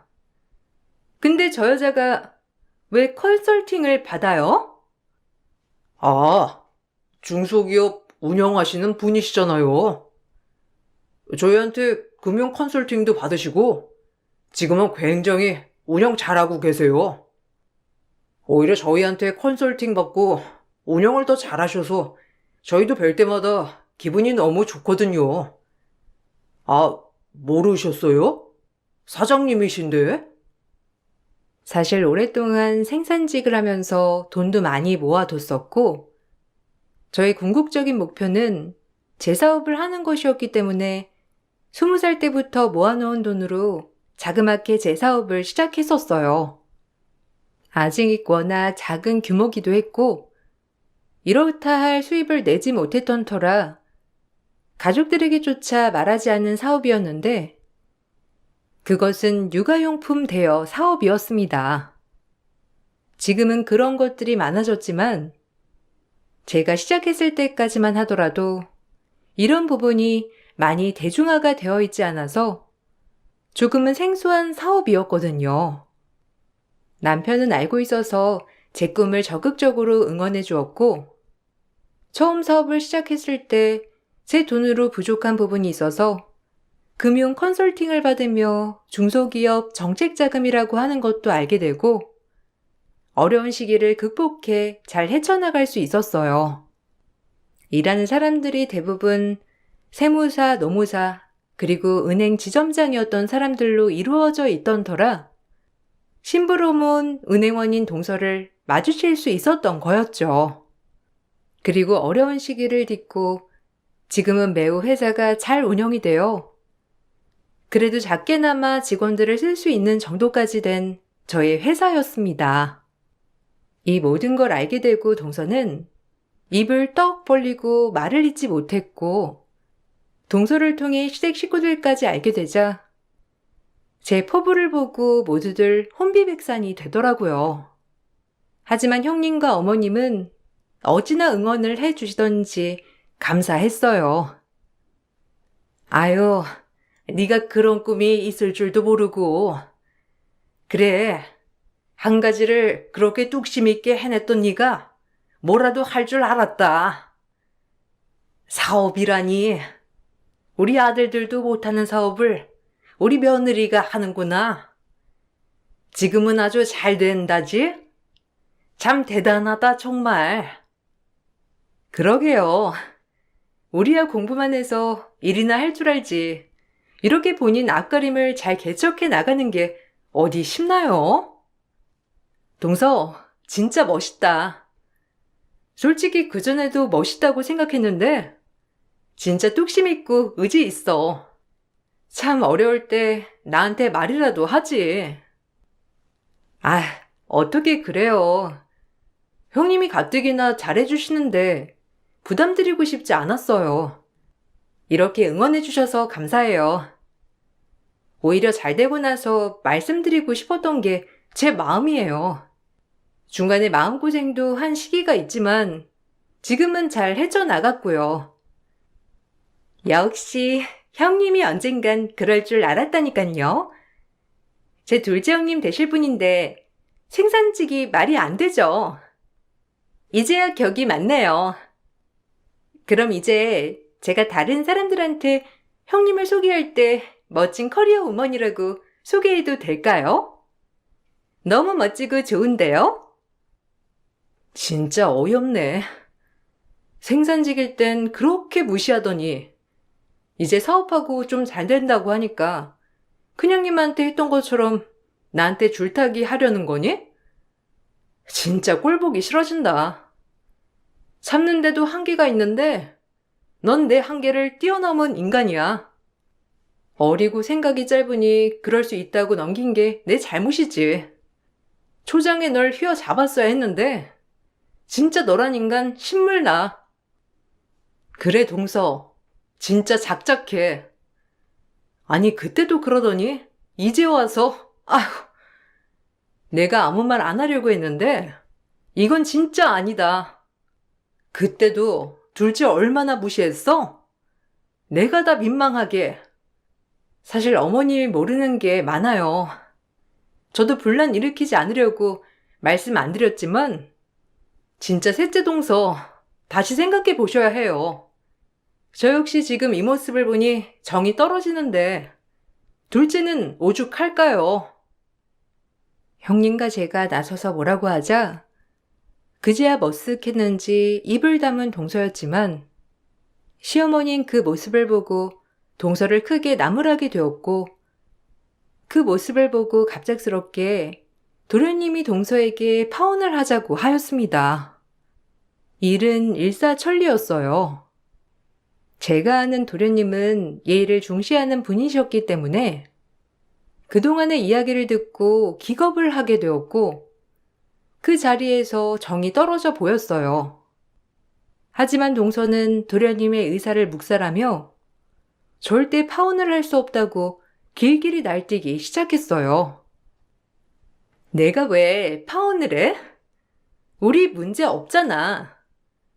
그리고 격에 맞는 사람들끼리 지내자고 하는 게 뭐가 어때서 날 나무라? 아유, 끝까지 저 격식 타령. 그럼 내가 따져볼까? 너는 과연 우리 집에 격식이 맞는 사람이니? 직업도 그저 그런 은행원에 게다가 인품은 어떻고? 막내가 널 좋아한다고 하니 따지지 않으려 했지만 막내가 이렇게까지 헤어지자고 하니 말은 해야겠다. 너 내가 얼마나 참은 줄 알아? 그놈의 둘째 무시하는 거 나도 몰랐을 것 같냐고. 그래, 이렇게 된 거 다 바투 내자. 어머님, 말려주셔야죠. 갑자기 파투라뇨. 저 막내 며느리로서 어머님 격식에 맞지 않나요? 저희 집도 웬만큼 사는데 제가 예단으로 어머님 모피코트랑 악어 가죽백 해드린다니까요. 이런 며느리가 어디 있다고 파투를 내라는 거예요. 어이없네요. 우리 집에 비하면야 니네 집은 거의 구멍가게 수준이지. 난 인간을 보지 직업과 돈으로 평가하지 않는다. 넌 아웃이야. 내가 둘째를 왜 허락했는 줄 아니? 네가 보기엔 한참 모자라 보일 줄 모르지만 난 저 뚝심과 착한 심성을 봤어. 너와는 반대지. 착한 게 뭐가 대수라고. 아, 그래요. 뭐 뚝심 있게 지금 사업하시는 거 보니 저도 존경할 만한 것 같아서 이제 마음을 바꾸겠다는데 왜 이제 와서 다들 뭐라고 하시는 거냐고요.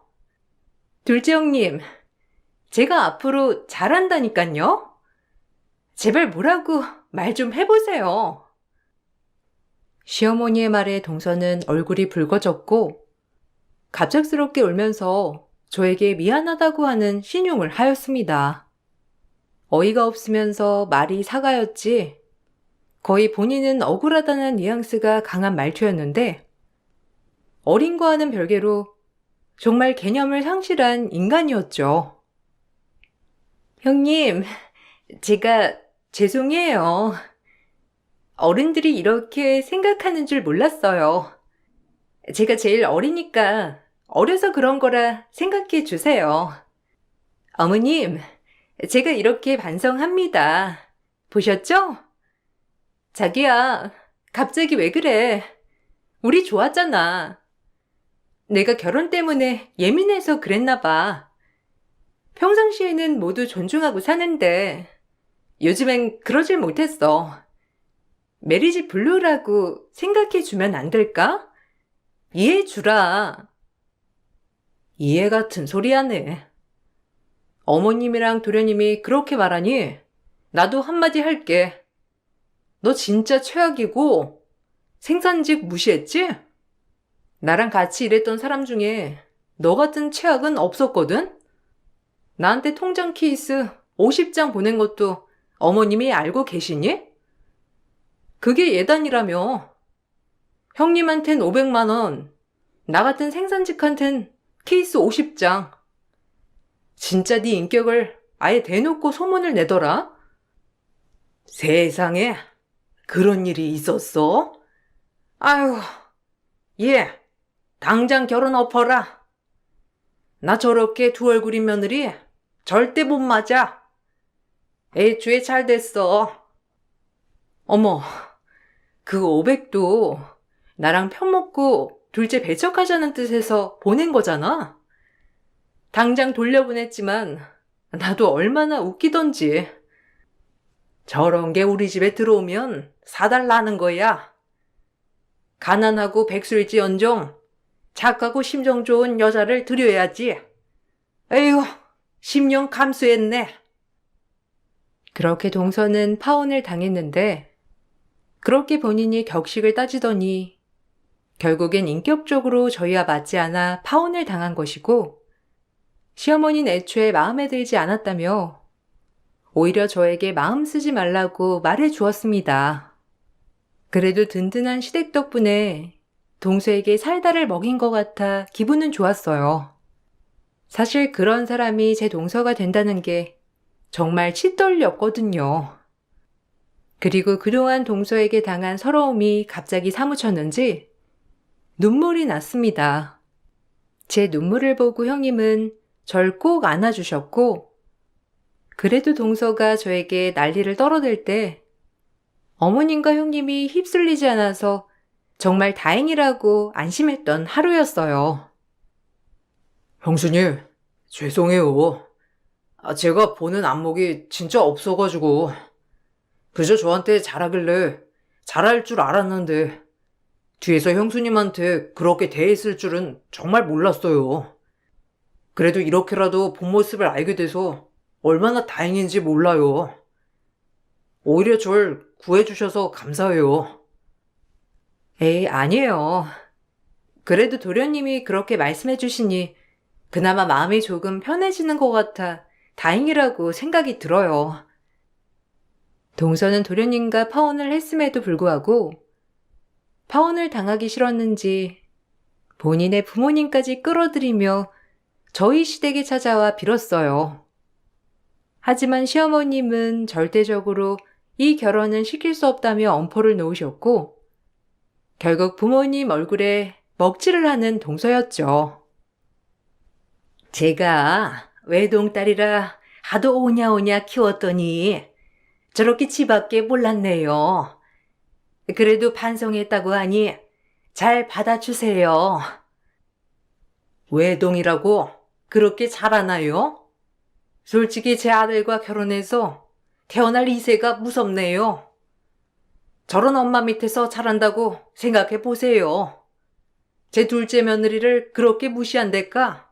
본인이 받긴 받아야죠. 어디서 내 가족을 건드려 감히? 한두 번은 참았지만 돌이켜 생각해보니 계속 마음에 걸렸던 게 결혼을 진행시키는 일이었어요. 그러니 지금 끝내는 게 맞습니다.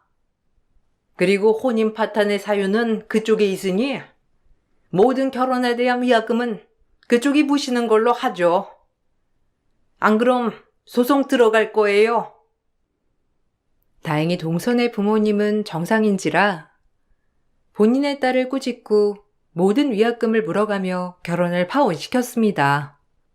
도련님은 졸지에 파혼남이 되었지만 오히려 저런 여자와의 앞날을 생각하면 한숨이 나온다고 우스갯소리로 얘기를 하더라고요. 어디 그런 애가 내 며느리가 되려고. 그래도 그 집 부모는 정상이더라. 아무 소리 안 하고 위약금도 물어주고. 그런 부모 밑에서 어떻게 그런 딸이 나왔는지. 우리 막내 정말 인생 큰일 날 뻔했어. 지금 생각해봐도 아주 아찔해. 그러니까요. 그래도 너 나중에 결혼 생각 있으면 얘기해라. 내가 좋은 여자 소개해줄게. 네 결혼은 형이 책임진다. 진짜지? 형수님들처럼 착하고 뚝심 있는 여자로 부탁해. 우리 형들은 장가 참 잘 갔단 말이야. 나도 그렇게 될 거야. 아마 제 마음 편하라고 하는 얘기일 테지만 그래도 그렇게 생각해 주신다니 정말 감사한 마음이 들기도 하였어요. 지금 돌이켜 생각해 보면 저의 내면을 단단하게 만들어준 일인 것 같기도 해요. 그리고 지금의 제가 있기까지 여러 일이 있었지만 첫 사회에 내디딘 그 생산직의 경험도 저에겐 소중한 자산이 된 것 같아요. 아마 그렇게 뚝심 있게 일하지 못했으면 지금의 사업도 힘든 경영난이 있었을 때 포기하고 말았겠죠? 덕분에 지금은 육아용품 대여뿐만 아니라 해외에서 이리저리 대행해서 물건을 팔며 사업을 조금 더 확장했어요. 사업을 하다 보니 여러 사람을 만나고 하는데 제 과거 얘기를 가끔 들려주면 놀라는 분들이 많더라고요. 생산직 경험을 오래 한 게 의외라고 하시는 분들도 계시고 그런 모습을 높게 평가하여 투자를 해주시는 분도 계시답니다. 앞으로의 제 인생이 어떻게 펼쳐질지 아무도 모르지만 그래도 그동안 쌓은 데이터로 앞날을 더 멋지게 갈고 닦을 거예요. 많은 응원 부탁드립니다. 그럼 제 글은 여기서 마쳐보도록 할게요. 감사합니다.